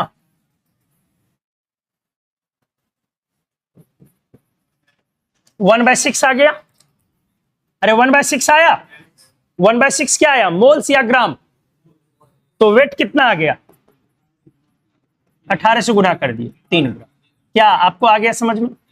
3 ग्राम पानी लेने पर, कंटेनर में कितना पानी लेने पर? अब देखो क्वेश्चन कैसे समझ में आ रहा है। इस कंटेनर में 3 ग्राम पानी डालने पर वाटर की जो मैक्सिमम एफिशिएंसी है 300 केल्विन की वेपर प्रेशर की, वो अपने आप रीच हो जाएगा और वेपर पूरा भर जाएगा। उससे ज्यादा प्रेशर इसके अंदर बनना पॉसिबल नहीं। क्लियर हुआ अच्छे से या नहीं क्लियर हुआ? अच्छा अब देखो और क्लैरिटी लो। कंटेनर का वॉल्यूम बदल दिया। मान लो मैंने कंटेनर का वॉल्यूम चेंज कर दिया, कंटेनर को बड़ा कर दिया, तो अब क्या बदलेगा? क्या प्रेशर की वैल्यू अंदर बदलेगी या नहीं बदलेगी? मैंने अमाउंट चेंज नहीं किया, 3 ही ग्राम को बड़े कंटेनर में मैं डाल रहा हूं, तो क्या वेपर ये प्रेशर की वैल्यू बदलेगी कि नहीं बदलेगी? नहीं बदलेगी। ये बदलेगी क्या? नहीं बदलेगी। लेकिन किसकी वैल्यू बदल जाएगी? एन की। क्यों? क्योंकि अब वो डिसाइड करेगा कि स्पेस ज्यादा है तो मुझे कितना वेपर में जाना है, कम जाना है या ज्यादा जाना है। वो डिपेंड किस पे करेगा? उतना ही ले जाऊंगा जिससे मेरा ये इक्विलिब्रियम बन जाए। अगर ज्यादा की जरूरत है तो ज्यादा ले जाऊंगा वेपर में, कम की जरूरत है कम ले जाऊंगा। इसी कॉन्सेप्ट को मैंने छेदीलाल से रिलेट करके बताया था।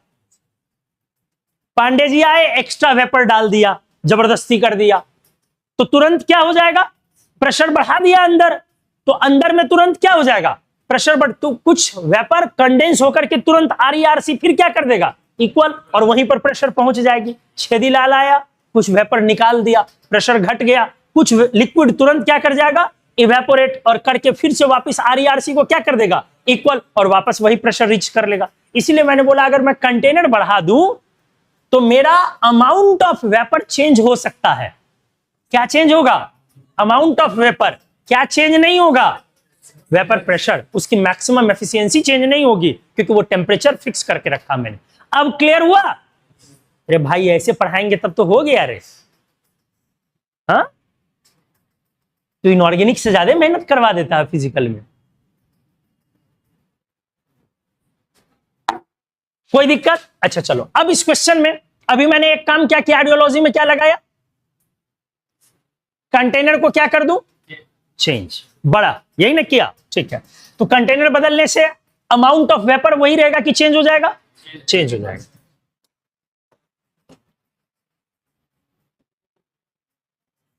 इन अबव क्वेश्चन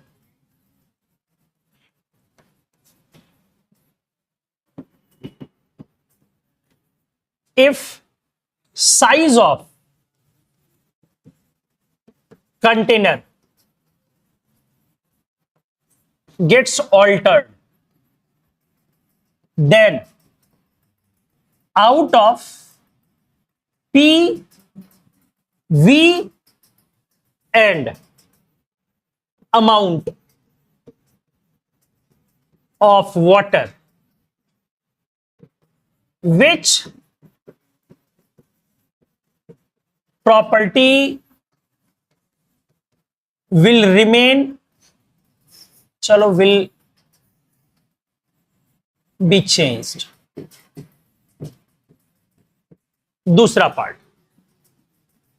इसमें क्या नहीं बदला है, क्या नहीं बदला है ना, अज्यूम अमाउंट ऑफ, अच्छा चलो अमाउंट ऑफ वाटर को यहां हटा देता हूं,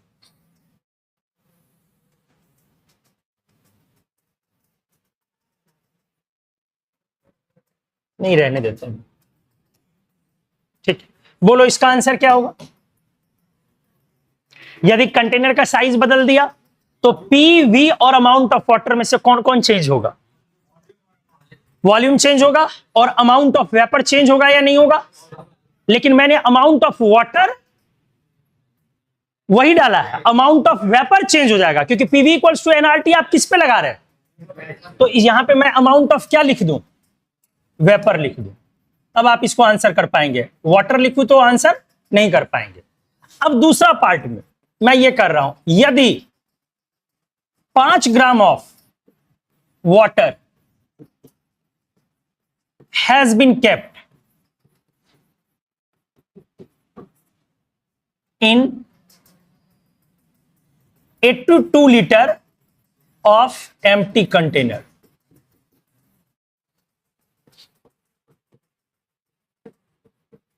then calculate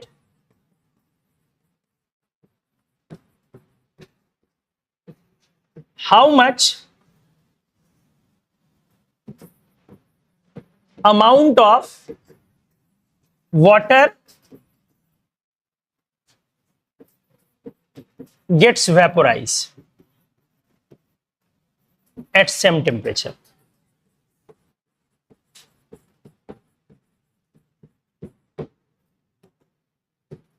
बनाइए नीचे वाला, ऊपर वाला तो क्लियर है।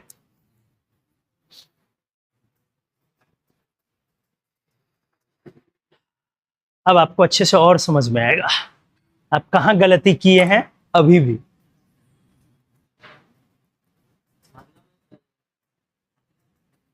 क्या छोटू,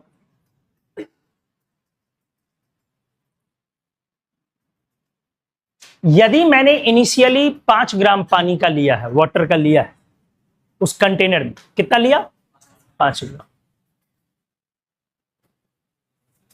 तो कितना अमाउंट ऑफ वाटर वेपोराइज करेगा उसी टेम्परेचर,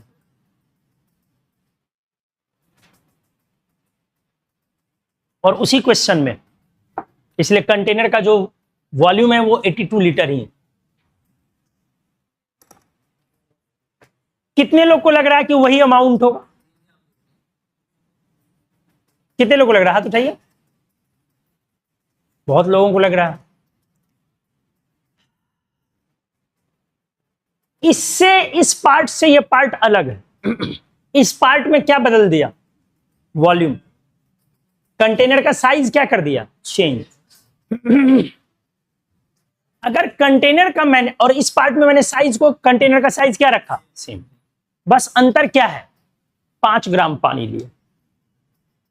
तो कंटेनर अपना, वही कंटेनर, मैंने वॉल्यूम नहीं बदला, वही कंटेनर 82 लीटर का, 82 लीटर का, 3 ग्राम वेपर को से क्या हो जा रहा है? सैचुरेट। 3 ग्राम वेपर से क्या हो जा रहा है? सैचुरेट हो रहा। तो जब तक मैंने वॉल्यूम नहीं बदला तो 3 ही ग्राम वेपर से सैचुरेट होगा। इतना तो सिंपल है। ऊपर वाले क्वेश्चन में क्यों चेंज हो गया? क्यों? क्योंकि वेपर प्रेशर वही पहुंचनी है, लेकिन कंटेनर बड़ा कर दिया तो ज्यादा वेपर चाहिए। कंटेनर अगर बड़ा कर दिया तो ज्यादा वेपर चाहिए उस प्रेशर को, कंटेनर छोटा कर दिया तो कम वेपर चाहिए उस प्रेशर को रीच करने में। कितना सिंपल। अल्टीमेटली आपको प्रेशर कितना पहुंचना है? 38 टॉर। ये क्लियर है? चाहे मैं बड़ा कर दूं या छोटा कर दूं, पानी घटाऊं या पानी बढ़ाऊं, इन सब से वेपर प्रेशर को फर्क नहीं पड़ता। क्लोज कंटेनर है तो अपने आप वेपर प्रेशर के बराबर प्रेशर को वो क्या कर लेगा? अचीव कर लेगा। तो अगर मैंने पहले केस में पानी के अमाउंट को चेंज नहीं किया, लिक्विड जितना लिया था उतना ही लिया था, लिक्विड का अमाउंट मैंने चेंज नहीं किया, लेकिन मैंने क्या बोला आपको, अब मैं कंटेनर को बड़ा कर रहा हूं तो प्रेशर तो मुझे उतनी ही ना अटेन करनी है, तो उतनी ही प्रेशर अटेन करने के लिए क्या करना पड़ेगा? ज्यादा अमाउंट ऑफ वेपर चाहिए। तो उस केस में अमाउंट ऑफ वेपर क्या हो जाएगी? बढ़ जाएगी। अमाउंट ऑफ वेपर वो बढ़ेगी, प्रेशर नहीं बढ़ेगी।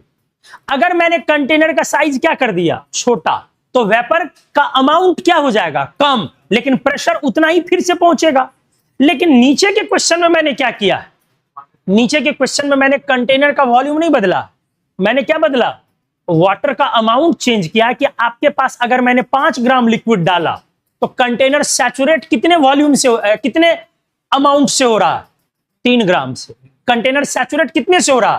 3 से। वो तो फिक्स रहेगा आप ऊपर में, क्योंकि मैंने वॉल्यूम चेंज नहीं किया। तो इसका मतलब आपने 5 ग्राम दिया था तो कितना ग्राम ऊपर में जाएगा? 3 ही ग्राम जाएगा। क्लियर हुआ अच्छे से? तो चलो, क्लियर हुआ ना जी? तो ऊपर वाले का आंसर क्या है? अगर मैंने यहां पे मान लो कि मैंने परसेंटेज भी डाल दिया, कैलकुलेट परसेंटेज डालने के लिए दे दें, निकालने के लिए ऐसे लिख देते हैं, calculate percentage of amount of water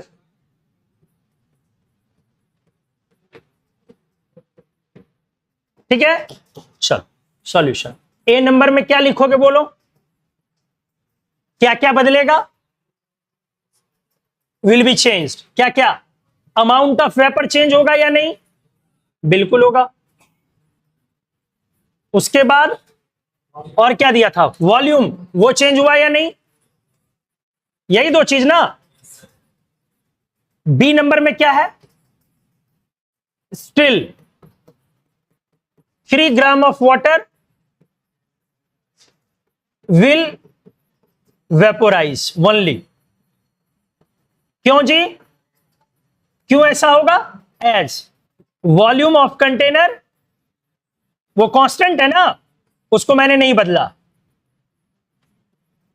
तो इसका मतलब है कि परसेंटेज ऑफ वाटर इवेपोरेट्स कितना हो गया?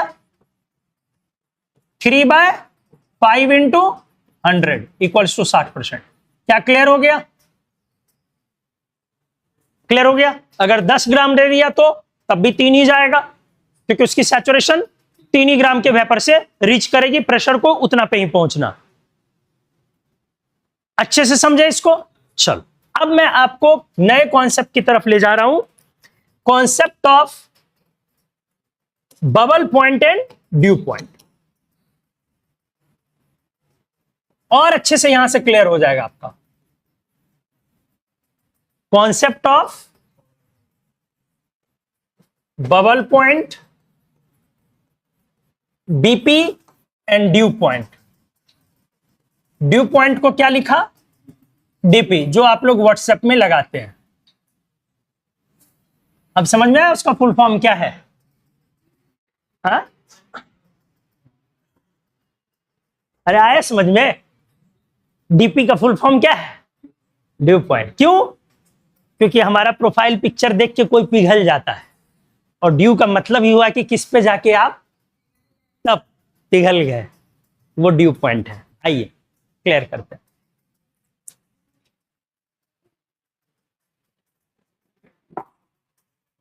These two points are extremes of liquid and vapor states. इसी के बीच में इक्विलिब्रियम रहनी है, इसलिए ये दो पॉइंट लिए। एक पॉइंट प्रेजेंट करता है लिक्विड को और एक पॉइंट प्रेजेंट करता है वेपर को। एक पॉइंट प्रेजेंट करता है लिक्विड को और एक पॉइंट प्रेजेंट करता है, इसी बीच में ना लिक्विड और वेपर का इक्विलिब्रियम होगा जी, इसीलिए मैंने ये दो पॉइंट लिया है। ठीक है, तो चलो ऐसे बताओ,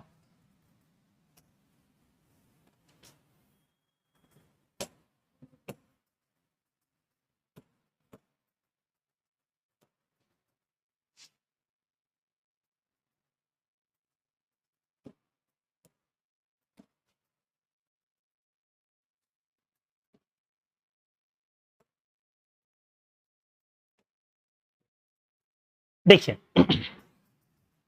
हमने एक स्टेट लिया है जहां पर लिक्विड, ये मेरा लिक्विड है, ठीक है, ध्यान से सुनिए। अब यहां पर मैंने क्या किया है, ये वेपर है। अब इसमें लिक्विड नहीं, इसमें अकेला क्या है, लिक्विड अलोन। अभी वेपर, और इसमें अकेला क्या है, वेपर्स अलोन। ठीक है, इसीलिए मैंने बोला कि दो एक्सट्रीम पॉइंट मैंने लिया।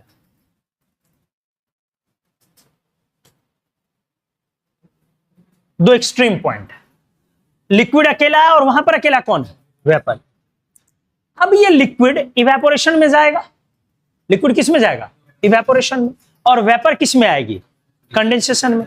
तो लिक्विड आगे अब इवेपोरेशन में जाएगा,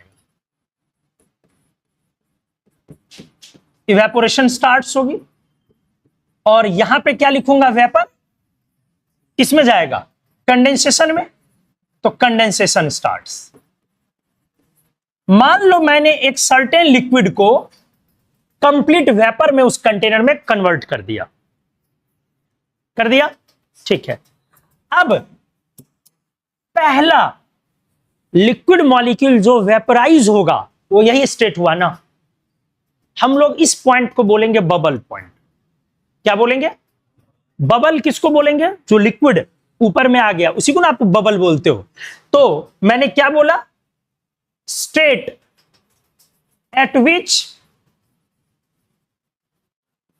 फर्स्ट, बीच में एक बना दूं, एक बीच में बना दे रहा हूं,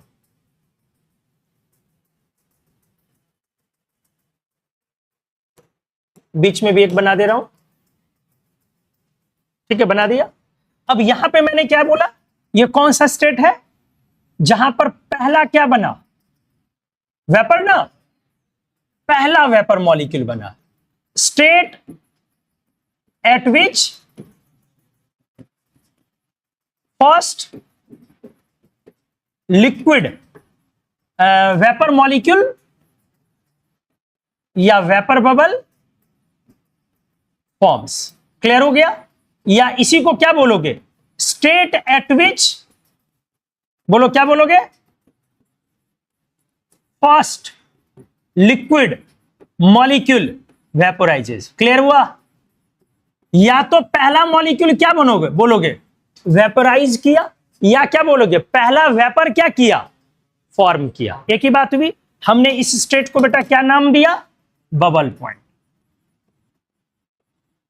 पहले क्लियर हो गया? बीपी। तो क्या ये एक्सट्रीम को रिप्रेजेंट करता है कि नहीं? अरे एक्सट्रीम को रिप्रेजेंट करता है कि नहीं? एक्सट्रीम दो साइड हुआ, एक वेपर साइड, एक लिक्विड साइड। क्या ये लिक्विड साइड का एक्सट्रीम है या नहीं? है या नहीं है? है। ये एक्सट्रीम नहीं है, ये है। ये क्यों नहीं है? यहां तो वेपर है ही नहीं, यहां है। ठीक है, अच्छे सही। अब यहां पे सारा क्या है? वेपर ही वेपर है। पहली बार कोई क्या बना? लिक्विड बना। और ऊपर सिर्फ अकेला कौन है? वेपर ही है। बोलो जी, कोई अंतर दिक्कत है? समझ रहे हो ना अच्छे से बेटा? बढ़िया से लोग देखिए, बहुत अलग तरीके से पढ़ा रहा हूं। यहां पे क्या लिखोगे? स्टेट एट विच फर्स्ट, बोलो, वेपर कंडेंसेज। वेपर मॉलिक्यूल लगा देना चाहिए, वेपर मॉलिक्यूल कंडेंसेज। क्लियर है? क्या यह भी एक्सट्रीम है या नहीं है? या क्या बोल सकते हो? Last liquid molecule, first liquid molecule forms. पहला लिक्विड मॉलिक्यूल बनेगा ना। या तो बोलोगे कि पहला वेपर कंडेंस हुआ, या क्या बोलोगे? पहला लिक्विड बना। और स्टेट एट विच, आराम से, first liquid molecule forms upon condensation. या ये भी कह सकते हो कि last liquid molecule evaporates. Last liquid molecule evaporates, क्या बोल सकते हो कि नहीं? सोच के देखो, लास्ट लिक्विड मॉलिक्यूल इवेपोरेट्स, वही वाला स्टेट है ना। अब जब ये इवेपोरेट होने को है, एक्चुअली कंडेंस हुआ, या इवेपोरेशन बोल लो, तो लास्ट वाला इवेपोरेट होगा। ऐसे भी लिख सकते हो। तो ये समझ ही रहे हो, तो चलो मैं वही लिखता हूं जो अभी बोला, दोबारा हर तरह से लिख सकते हो। एट विच लास्ट लिक्विड मॉलिक्यूल इवेपोरेट्स या वेपोराइजेस। पहले क्लैरिटी ले आओ कि क्या ये आपको समझ में आया? मैंने जो स्टेट लिखा, क्लैरिटी आई? ये दोनों एक्सट्रीम को प्रेजेंट करेंगे या नहीं करेंगे? इसे आप क्या बोलेंगे? Due point. आप तो बहुत अच्छे से जानते हैं ड्यू बनना किसको बोलते हैं। ओस की बूंदे जो बनती है, अपॉन कंडेंसेशन बनती है ना। ड्यू जो बनता है, ओस की बूंदे बनती हैं, तो अपॉन कंडेंसेशन बनती है। तो इसीलिए ये क्या है? डीपी कौन सा पॉइंट हुआ? जहां पर पहला वेपर कंडेंस होके क्या बनेगा? लिक्विड। या क्या कह सकते हो? आखिरी लिक्विड बचा है इवेपोरेट करने के लिए। और बबल पॉइंट कौन हुआ? पहला लिक्विड मॉलिक्यूल वेपर में गया। या फिर क्या कह सकते हो? पहला लिक्विड वेपर में गया। या क्या कह सकते हो? पहला वेपर फॉर्म हुआ। पहला वेपर फॉर्म हुआ। कोई दिक्कत? ठीक है, आइए। क्या आपको ये अब समझ में आ रहा है कि बेटा सारी चीजें इसी दो कंडीशन के बीच में है? इक्विलिब्रियम जो अटेन होगा वो इसी दो कंडीशन के बीच में है। क्या ये आप समझ पा रहे हैं?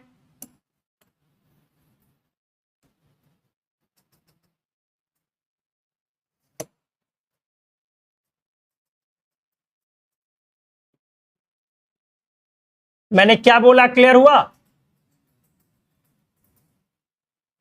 जो इक्विलिब्रियम अटेन होगा वो एग्जैक्टली इसी दो स्टेट के बीच में डिफाइन होगा।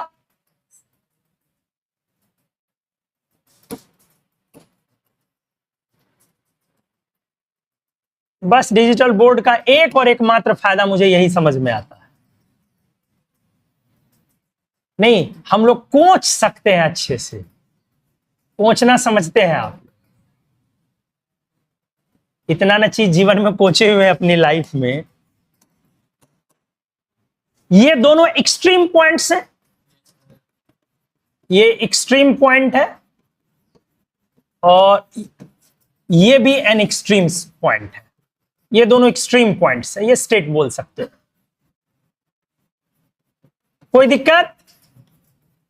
अब जो इसी दो के बीच में आएगा वो हमारा लिक्विड और वेपर को क्या करेगा, इक्विलिब्रियम को प्रेजेंट करेगा।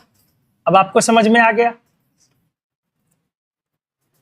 बोलो, इसी बीच का स्टेट जो होगा वो लिक्विड और वेपर का इंटरमीडिएट स्टेट होगा।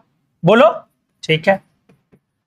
अब पहले वाले स्टेट में बेटा अच्छे से सीखिए ना, फर्स्ट स्टेट में मतलब बबल पॉइंट, टाइम है ना 10 मिनट, पक्का ना? है ना? ठीक। पहले वाले स्टेट में बबल पॉइंट में मेजर कौन है, लिक्विड या वेपर? मेजर कौन है, लिक्विड या वेपर? बबल पॉइंट पर लिक्विड। और ड्यू पॉइंट पर मेजर कौन है? इसको भी लिख दिया, मेजर लिक्विड, मेजर वेपर।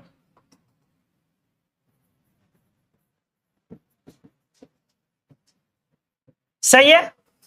बोलो। अब बीच के स्टेट में कुछ भी हो सकता है, खेल यहीं पे खेलना है। प्रेशर और वॉल्यूम का एडजस्टमेंट होता है, इतना तो गैसेस की प्रॉपर्टी आपको मालूम है। अगर मुझे वॉल्यूम बढ़ानी है तो प्रेशर को क्या करनी है, घटानी, या अगर मुझे प्रेशर घटानी है तो वॉल्यूम को क्या करनी है, बढ़ानी है। और अगर मुझे प्रेशर बढ़ानी है तो वॉल्यूम को क्या करनी है, घटानी है। ये आप समझ सकते हैं। अब मुझे ये बताइए, मान लो थोड़ी देर के लिए इसी कंडीशन में, पेज को कॉपी कर रहा हूं, ठीक है? चलो देखो अब मैं क्या कर रहा हूं, एकदम सावधान रहिए।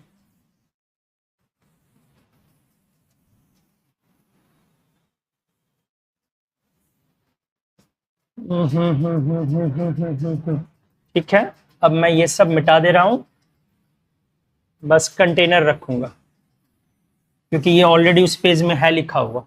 अब मैं आपसे यहां पे सवाल करना शुरू कर रहा हूं।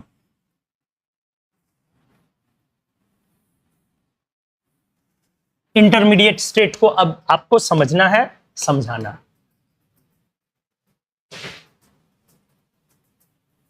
चल नाउ, अब मान लो कि मैं यहां से यहां आ रहा हूं, तो अगर मैं वॉल्यूम मेरा बढ़ेगा, या प्रेशर पे ही बात कर लो कोई दिक्कत नहीं है, प्रेशर बढ़ा तो वॉल्यूम क्या होगा, घटा, या प्रेशर घट गई तो वॉल्यूम, यही ना करना पड़ेगा। ये तो एक दूसरे को बैलेंस करेगा। मान लो मैंने एक इस काम को किया with application of with the help of a piston,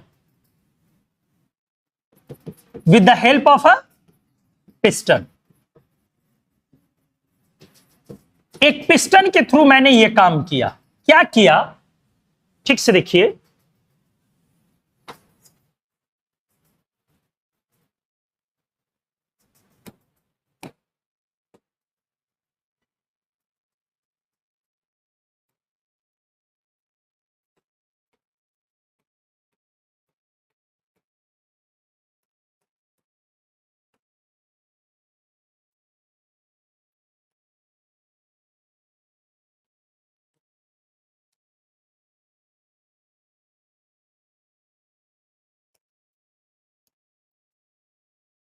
बना दिए ऐसे 4-5, ठीक है। हमने ऊपर ये वाली कंडीशन अपनी, ठीक है, और इसमें ये वाली नहीं, ये वाली लेते हैं, ये वाली, और इसमें ये वाली कंडीशन है। एक पिस्टन लगा दिया, अभी इसमें कोई स्पेस नहीं है, यहां तक अगर लिक्विड है तो मैंने पिस्टन यहीं पे लगा दिया। ये क्या लगा दिया मैंने, पिस्टन।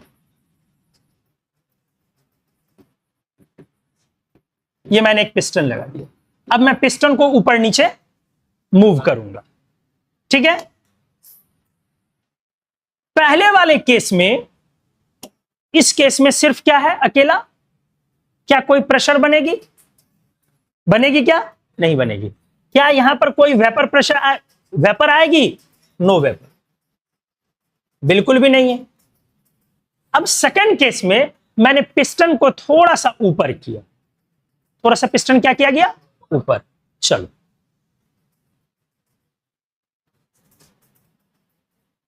हल्का सा पिस्टन को ऊपर कर दिया।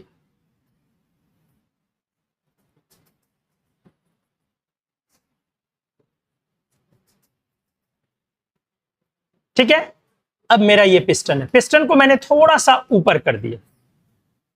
अब यहां पर वेपर बनेगा या नहीं बनेगा? बिल्कुल बनेगा, क्योंकि लिक्विड का लेवल ये था। बोलो, तो ये कौन सा पॉइंट है मेरा? बीपी। अरे कौन सा पॉइंट है? बीपी का मतलब क्या है?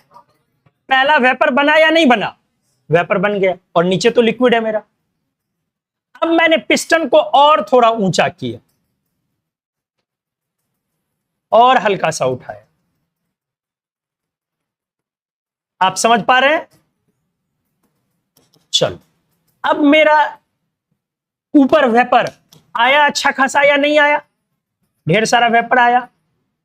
अब मैंने पिस्टन को और ऊपर किया,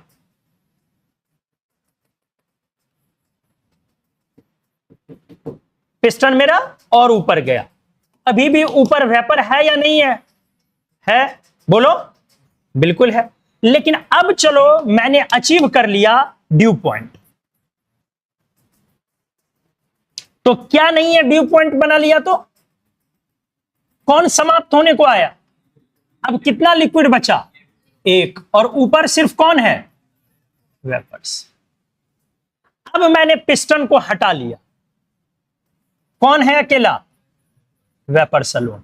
इसीलिए मैंने वहां से यहां पे दोस्त एरो लगाया और यहां से यहां पे लगाया। यहां से यहां वाला सेम है। अभी कौन नहीं है ऊपर? वेपर नहीं है, नो वेपर्स। अब यहां पर कौन अकेला है? अब चारों कंडीशन आपके सामने है। अब मुझे बताइए, अगर इस लिक्विड का वेपर प्रेशर जो मैंने एक्सपेरिमेंट दिखाया है, let vapour pressure of liquid at a certain temperature, at a certain, मैंने बोल दिया x ATM है, तो मुझे यह बताइए इसके अंदर प्रेशर कितना बनेगा? इसके अंदर प्रेशर कितना बनेगा? इसके अंदर, इसको मैंने लिखा P1, इसको मैंने लिखा P2, इसके अंदर प्रेशर कितना बनेगा? P3, और इसके अंदर प्रेशर क्या बनेगा? P4। वेपर प्रेशर है लिक्विड की x ATM। पिस्टन को ग्रेजुअली आप क्या कर रहे हैं? लिफ्टिंग ना, अपलिफ्टिंग ऑफ पिस्टन।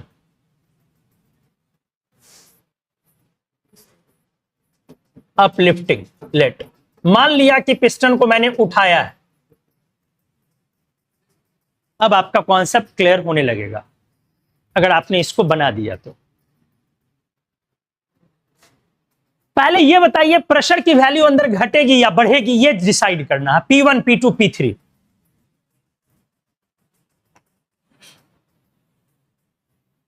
बोलिए। P1 greater than P2 greater than P3, या फिर P1 less than P2 less than P3?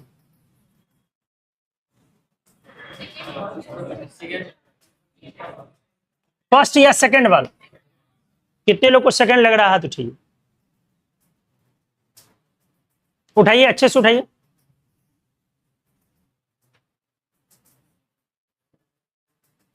कितने लोग को फर्स्ट लग रहा है? तो चाहिए, अच्छे से उठाइए। आपका किसी में नहीं उठा, क्यों? अरे तुम दोनों हाथ ही नहीं उठाए हो यार। चेंज होगा मतलब कह नहीं सकते हैं क्या होगा। फिर से, अच्छा, एक तरीके से सोच रहे तो ऊपर वाला आ रहा, दूसरे तरीके से सोच रहे तो नीचे वाला। भाई साहब 2 दिन से यही पढ़ा रहा हूं यार, न घटेगी न बढ़ेगी, इसीलिए आपको 2 तरीके से 2 आ रहा है, यही समझा रहा हूं। एक भी इक्विलिब्रियम आया, एक भी मॉलिक्यूल वेपर है या एक ही मॉलिक्यूल लिक्विड है, हर केस में ऊपर प्रेशर सेम हो जाएगा, क्योंकि मैंने पिस्टन को घटाया बढ़ाया, तो अकॉर्डिंगली कंडेंसेशन और इवेपोरेशन एक दूसरे को काउंटर बैलेंस कर लेंगे थोड़ी देर बाद, और वो उसकी जो मैक्सिमम लिमिट है उसको रीच कर जाएंगे, स्पॉन्टेनियस फेनोमेनन। कितना सिंपल सा कॉन्सेप्ट। क्या मैंने टेम्परेचर बदला है? नहीं बदला है। आप बोलेंगे सर मैंने प्रेशर बदला है। आप इसको प्रेशर क्यों बोलते हैं? आप बोलिए मैंने वॉल्यूम बदला। आपके प्रेशर के कारण, पिस्टन के कारण क्या चेंज हो रही है? वॉल्यूम चेंज हो रही है। तो अब मुझे बताइए, अगर आप बोल रहे हैं कि वॉल्यूम घट रही है, तब भी आप यही बोल रहे हैं कि सर इसका मतलब वेपर प्रेशर वॉल्यूम पर डिपेंड करती है, और अगर आप बोल रहे हैं कि बढ़ रही है, तब भी आप यही बोल रहे हैं कि वेपर प्रेशर वॉल्यूम पर डिपेंड करती है। मैंने तो आपको बोल दिया वेपर प्रेशर वॉल्यूम पर डिपेंड नहीं करेगी। मैंने आपको क्लियर बोला, छेदीलाल, चुलबुल पांडे, एक ने प्रेशर बढ़ाया कि नहीं बढ़ाया? तो क्या प्रेशर बढ़ गया? तुरंत क्या हो गया? Extra condensation. और उसके बाद क्या हो गई? जितनी प्रेशर थी उतनी ही रीच कर गई। छेदीलाल ने क्या किया? छेदीलाल के इस हरकत से क्या हुई? प्रेशर घट गई, तुरंत क्या हो गई? एक्स्ट्रा वेपर बन गई, और वापिस उस वेपर को क्या किया? अचीव कर लिया। एक मॉलिक्यूल भी वेपर है तो उसी प्रेशर को अचीव करेगा। सारे वेपर ही वेपर हैं, एक ही मॉलिक्यूल लिक्विड है, उसी प्रेशर को अचीव करेगा। जब तक इक्विलिब्रियम है तब तक उसी प्रेशर को अचीव करेगा। क्या आया समझ में? तो P1, P2, P3 तीनों क्या रह जाएंगे? सेम। और ये किसके बराबर होगा? X के बराबर। किसके बराबर होगा? यही तो मैं समझा रहा हूं बार बार कि जब आपने प्रेशर बढ़ाया तो वॉल्यूम कम हुई, नो डाउट। यहां पर वॉल्यूम V1 है, यहां वॉल्यूम V2 है, यहां वॉल्यूम V3 है, तो वॉल्यूम चेंज हो गई, वॉल्यूम चेंज हो रही है। मेरा इससे वेपर प्रेशर पर कोई फर्क नहीं पड़ेगा। अमाउंट ऑफ वेपर पर फर्क पड़ सकता है, वो तो पड़ेगा ही ना। किस पर फर्क पड़ेगा? अमाउंट ऑफ वेपर पर। किस पर फर्क नहीं पड़ेगा? वेपर प्रेशर पर फर्क नहीं पड़ेगा। जैसे ही आपने प्रेशर बढ़ाया तो प्रेशर बढ़ाने से कंडेंसेशन बढ़ जाएगी और तुरंत वापस क्या हो जाएगी? फिर इक्वल कर लेगा। आपने प्रेशर घटाया, इवेपोरेशन बढ़ जाएगी, फिर वापस क्या हो जाएगी? इक्वल हो जाएगी, और इक्वल होकर के वेपर प्रेशर को रीच कर लेगा। अब क्लियर हुआ? क्लियर हुआ? इसलिए मैंने बोला था, देखो अब यहां से क्लैरिटी आ गई। एक मॉलिक्यूल मात्र वेपर है इस कंडीशन में, एक ही मॉलिक्यूल वेपर है, फिर भी उसके अंदर की प्रेशर क्या होगी? वही होगी। क्योंकि जब भी आपने किसी सिस्टम को क्या किया? छोड़ दिया लिक्विड वेपर को इक्विलिब्रियम पर, बर्तन कितना भी बड़ा या छोटा रहे, उसके अंदर की प्रेशर क्या हो जाएगी? वेपर की फिक्स, उस एक टेम्परेचर की फिक्स वैल्यू है, वही रहेगी। ये अब सारे लफड़े यहां से क्लियर हो गया।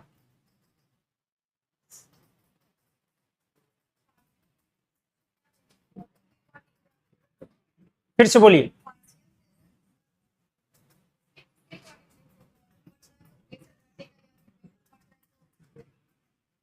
एक मिनट और एक बात कर ले तो और अच्छे से देख लीजिए। सारे पर हम PV इक्वल्स टू NRT लगा रहे हैं। चलो क्या लगाया? PV equals to NRT।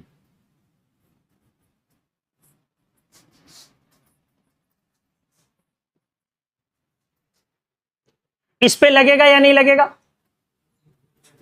इस पे लगेगा या नहीं लगेगा? इस पे ध्यान से।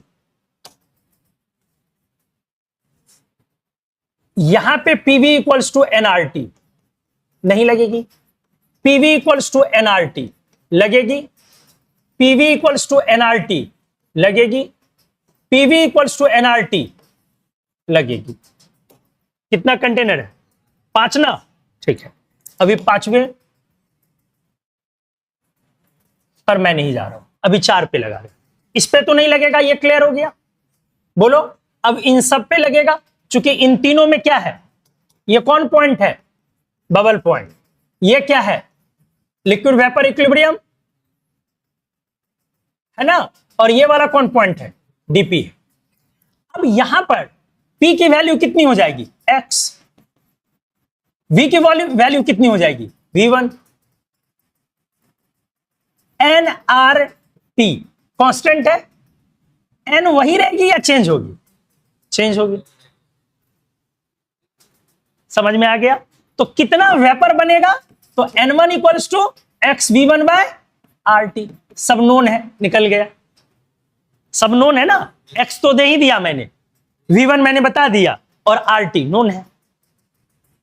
चलो, ये कौन सा चीज हुआ, अमाउंट ऑफ वेपर। अरे क्लियर हुआ। अब आ जाओ यहां पे, x into V2 equals to N2 into RT, N2 equals to X V2 by RT। बोलो फिर ये क्या हुआ, अमाउंट ऑफ वेपर। अरे मस्त समझ में आएगा रे, थोड़ा सा ध्यान लगा के रख। बोल, x into V3, N3 into RT, N3 की value x V3 bye RT, ये क्या हो गया, amount of vapour, amount of vapour, amount of vapour. आवाज आ रही है दीवार से टकरा के, amount of vapour, amount of, बोलो V बढ़ रही है या घट रही है, V बढ़ रही है या घट रही है, अब बोलो N बढ़ गई या घट गई। क्या अब आपको क्लियर हुआ, क्लियर हुआ। वेपर पहले से क्या बन रहा है, ज्यादा, अमाउंट ऑफ वेपर्स क्या हो रहा है, ज्यादा, लेकिन क्या कांस्टेंट रह जाएगा, प्रेशर। बोलो ना कांस्टेंट रहेगा। वेपर प्रेशर क्यों बोलते हो, बेइज्जती कर रहे हो अब कॉन्सेप्ट की। वेपर प्रेशर बोलने से तो कांस्टेंट समझ में ही आता। यही जो P होगा वो किसके बराबर होगा, वेपर प्रेशर, और कितनी हो जाएगी, x ATM equal to vapour pressure. अब आया समझ में, यही मैं तभी से समझा रहा हूं, अमाउंट ऑफ वेपर चेंज हो सकता है, ठीक है, प्रेशर अंदर में चेंज नहीं होगा जब तक नीचे लिक्विड है। लिक्विड नहीं है तब मामला बदल जाएगा, वो बातें मैं आगे करूंगा। चार, कितना कंटेनर है रे, 5 ना, तो ये पहला वाला है V1 V2 V3। अच्छा, तो 3 ही पे ना लगाया, तो 4 पे क्यों लगा दिया यहां, अच्छा 3 ही पे लगाया, हाँ ठीक ठीक। पिक्चर अभी क्या बाकी है, 5वां कंटेनर, 5वां कंटेनर। अब बातें पहले ये क्लियर हो लिए, तो एक मॉलिक्यूल वेपर रहे या एक ही मॉलिक्यूल लिक्विड रहे और बाकी वेपर रहे, दोनों ही कंडीशन में प्रेशर मेरा एक क्लोज कंटेनर में जब तक टेम्परेचर ना चेंज किया जाए प्रेशर सेम रहेगा। अब वेपर प्रेशर गया तेल लेने, कौन सेम रहेगा, ये क्लियर हो गया। ये कंफ्यूजन है कि पिस्टन दबा देने से प्रेशर क्या हो जाएगा, बढ़ जाएगा, ये कंफ्यूजन है, कंफ्यूजन ही है ना, लगता यही है ना। अभी भी लग रहा है क्या कि पिस्टन दबा देने से अंदर प्रेशर बढ़ जाएगी, अभी भी लग रहा है, चलो राज खोल देते हैं, अब नहीं लगेगा। ऐसा होगा, बिल्कुल होगा। क्यों आपको लग रहा है, मैं बता रहा हूं, ऐसा तब होगा जब नीचे लिक्विड नहीं रहेगी। ऐसा कब होगा, जब नीचे लिक्विड नहीं रहेगी। अब राफ साफ, सिर्फ गैस रहेगी, अकेले कौन रहेगी, तो गैस कंप्रेस हो गया। लेकिन अगर नीचे लिक्विड है तो इवेपोरेशन और कंडेंसेशन होगी, इसीलिए वो काउंटर बैलेंस कर लेगी। अब क्लियर हुआ। अरे सर हर बार तो क्लियर हो रहा है, लेकिन नया कंफ्यूजन आ रहा है, लेकिन अब नहीं आना चाहिए कोई कंफ्यूजन। एक्चुअली जो आपके दिमाग में बैठा हुआ है, सर हम लोग तो पढ़ते हैं कि पिस्टन बढ़ाने से प्रेशर बढ़ गई, बिल्कुल बढ़ती है, लेकिन किसके लिए बढ़ती है, गैस के लिए। यहां पे सिस्टम कैसा है, 1 2 3 2 3 4, लिक्विड वेपर का इक्विलिब्रियम है। तो लिक्विड वेपर का जब इक्विलिब्रियम है, तो उस केस में जब आप प्रेशर बढ़ाएंगे तो ऑल्टरनेटिवली कंडेंसेशन और इवेपोरेशन भी अपने आप को ऑल्टर करेगा, और ऑल्टर करके प्रेशर को कांस्टेंट कर लेगा। यही तो वेपर प्रेशर का कॉन्सेप्ट है।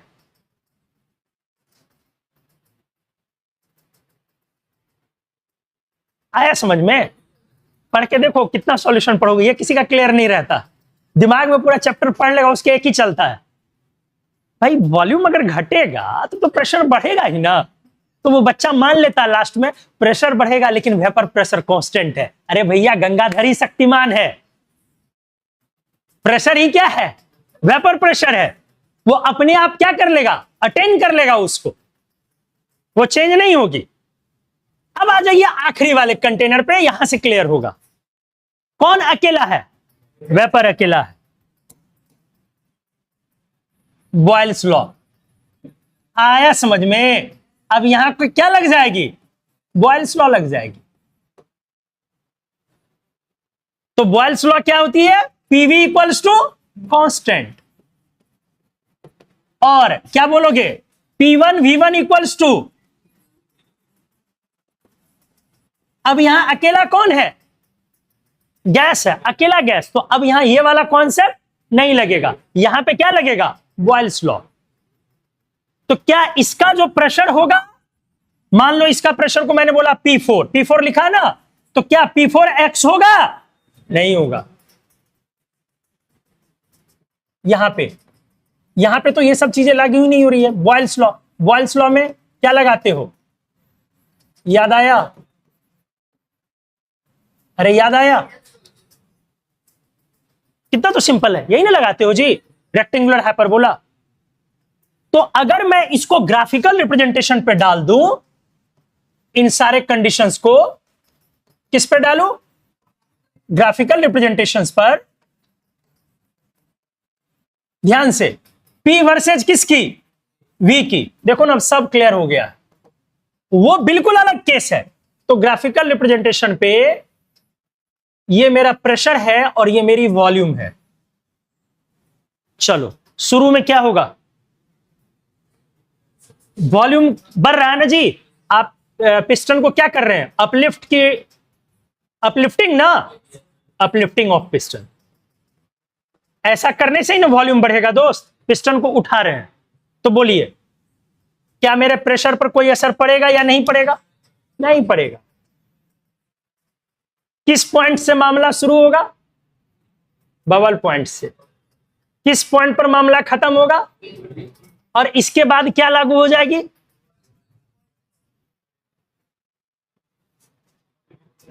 आया समझ में? यहां पर केस 2 से लेके 4 तक गया ना, और ये कौन सी केस आ गई? क्या अच्छे से क्लियर हो गया? अब हम लोग न्यूमेरिकल से इसको और क्लियर कर सकते हैं, जो अगली क्लास में करेंगे। क्या मजा आया? सीखिए अच्छे से, ठीक है? मतलब बॉयल्स लॉ यहां पे लागू हो जाएगा प्रेशर को कैलकुलेट करने के लिए। अब आपको बॉयल्स लॉ लागू करनी, उसके अकॉर्डिंग आप निकालेंगे P1 V1 equals to P2 V2। एक सिचुएशन की जो चीजें दी हुई है दूसरे सिचुएशन में लगाएंगे और प्रेशर निकाल लेंगे, व्हाटएवर जो भी है। ठीक है? तो अगली क्लास में हम क्या करेंगे? आपको अलग अलग न्यूमेरिकल्स करवाएंगे। एक कंटेनर से दूसरे कंटेनर में कंटेंट को शिफ्ट करूंगा मैं, और कभी लिक्विड शिफ्ट करूंगा, कभी वेपर शिफ्ट करूंगा, कभी लिक्विड वेपर मिला के शिफ्ट करूंगा। और इससे आइडिया लगाना है कि किसकी वजह से प्रेशर आएगा, किसकी वजह से प्रेशर नहीं आएगा। ठीक है? तो अगले क्लास में वो न्यूमेरिकल्स करने के बाद रॉल्ड्स लॉ अपन स्टार्ट करेंगे। आज रॉल्ड्स लॉ स्टार्ट नहीं हो पाई। 2 क्लास मैंने आपको वेपर प्रेशर को फील करने पर दिया है पूरा। अच्छे से समझ गए? चलिए अगली क्लास। Thank you.